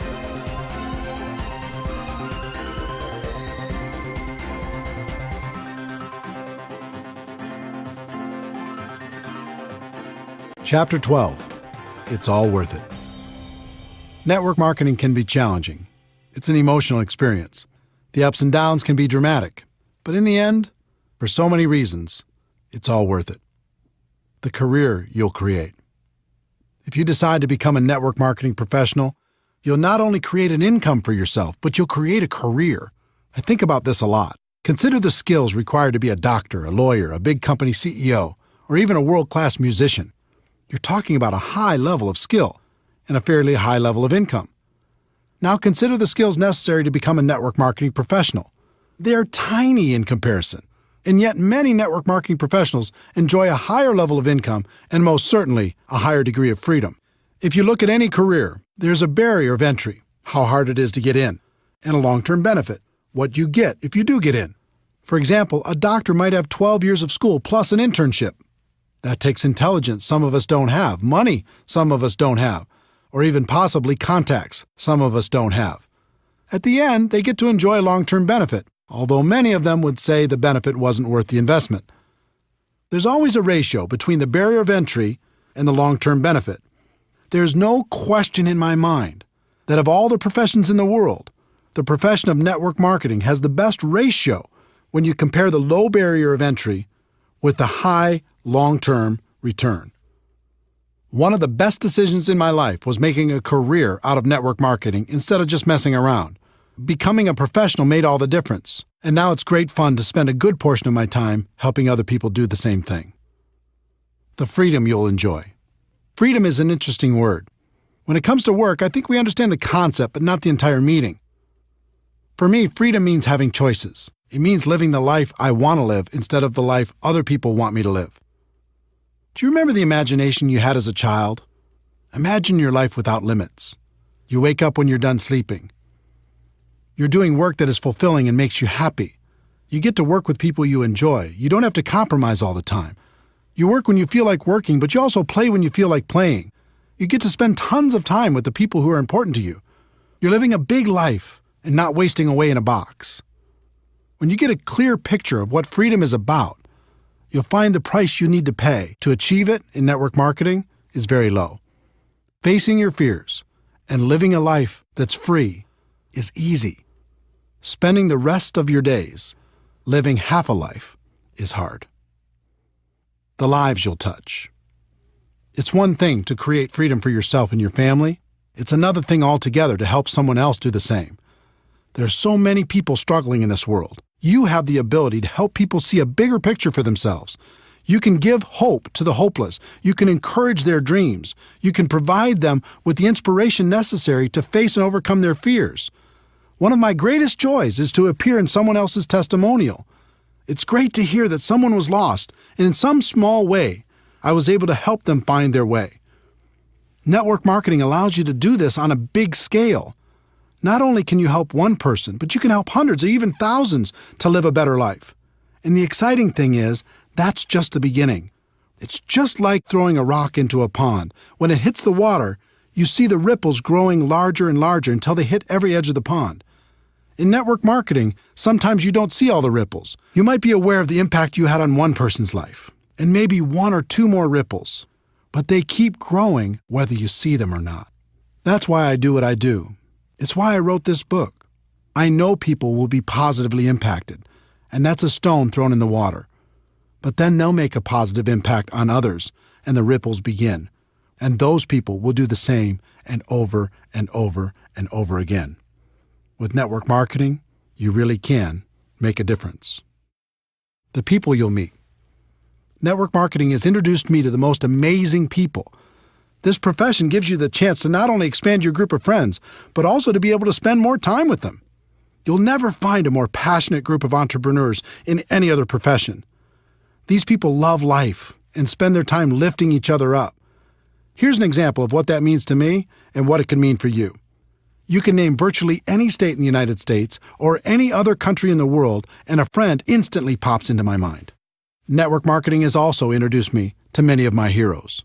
I've been lucky enough to share the stage and become friends with great people, including Anthony Robbins, Brian Tracy, Dennis Waitley, the late Stephen Covey, Tom Peters, Les Brown, the late Og Mandino, David Bach, Robert Kiyosaki, Harvey Mackay, Art Williams, Ken Blanchard, Tom Rath, Daniel Pink, Mark Victor Hansen, Jack Canfield, Jeffrey Gitomer, Gary Vaynerchuk, Tom Hopkins, and many, many others. On top of all that, I've been able to learn from more million-dollar MLM learners than I could count. All of them have had a positive impact on my life and my career. This profession also helped introduce me to my amazing wife, Marina. I was in Moscow for a big MLM training event, and she was attending that event with her family. Because she could speak multiple languages, she was helping to translate backstage. I was smitten. Our first date was in Red Square at midnight after the event. With the snow softly falling around us, I'll never forget it. We've been together ever since. I'm not saying you'll find the love of your life in MLM, but I am saying you'll find friendships that will last a lifetime. The places you'll see. If you build a large and successful network marketing business, a few things will happen. First, you'll win some trips that will be trips of a lifetime. Second, you're going to need to support your organization as they expand into every territory or country where your company does business. And third, you're going to have enough money and time to go wherever you'd like. It's been said that your life can be measured by the number and intensity of your experiences. If that's true, I've already lived a very long life. I've been to every state in the United States with the exception of Alaska, and I'll remedy that soon. I've also been to about 40 countries around the world.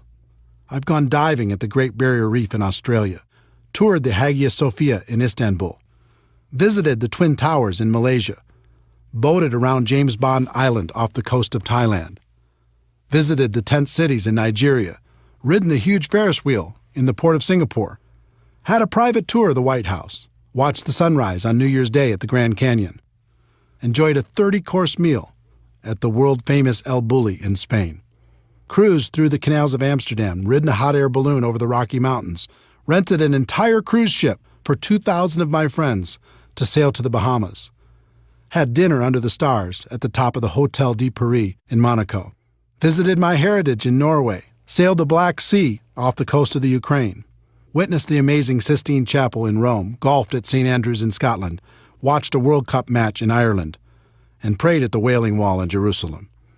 All of this and so much more was made possible because I embraced the great profession of network marketing. The same can happen for you. The causes you can contribute to. There are lots of worthy causes. You might want to give to your parents or someone else in your family, or to an organization that means something to you. In 2011, I asked Harvey Mackay, best-selling author, as well as a wildly successful businessman and community activist, for his secret to success. He told me his story. Eric, my father sat me down after I graduated from the University of Minnesota at age 21. I was a little bit cocky, going to take on the world, going to start at the top and work my way up. And he said, Harvey, 25%, 1/4 of your life, starting now, is going to be devoted to volunteerism. Now, I didn't know what that meant, other than I started volunteering for everything. Heart, Cancer, United Way, Boy Scouts, March of Dimes, Salvation Army, everything. Let me tell you what that experience has done for me my entire life. Being on all those boards and being involved in all those charities, I became a better communicator. I became a better leader. I became a better salesperson. Because all I was doing was raising money for the more than 20 boards that I've been on. I became a better sales manager. And can you imagine how many new people I met by just being a volunteer? My network grew tremendously. But the biggest thing that happened was my sense of being a citizen of the world.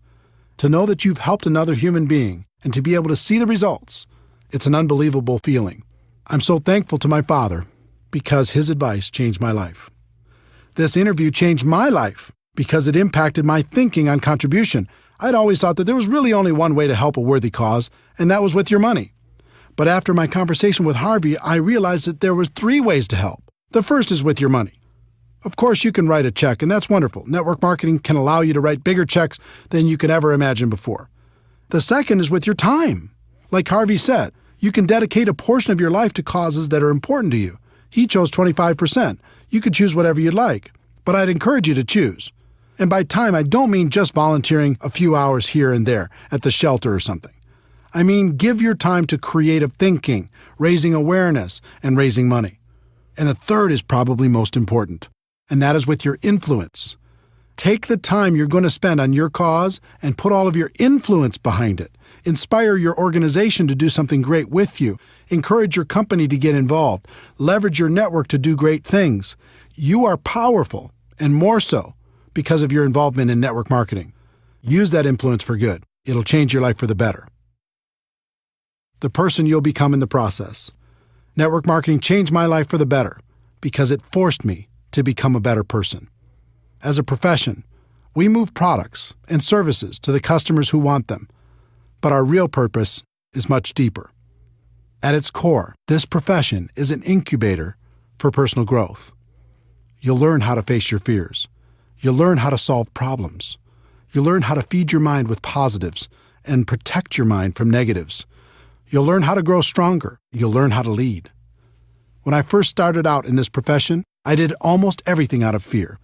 I was afraid I wouldn't succeed. I was afraid I was going to run out of prospects. I was afraid I was going to miss out on the opportunity. But over time, that fear went away. I decided to focus on myself and my skills instead of all the things I couldn't control, and then everything became clear. I learned the true secret of network marketing. The greatest benefit isn't getting what you want.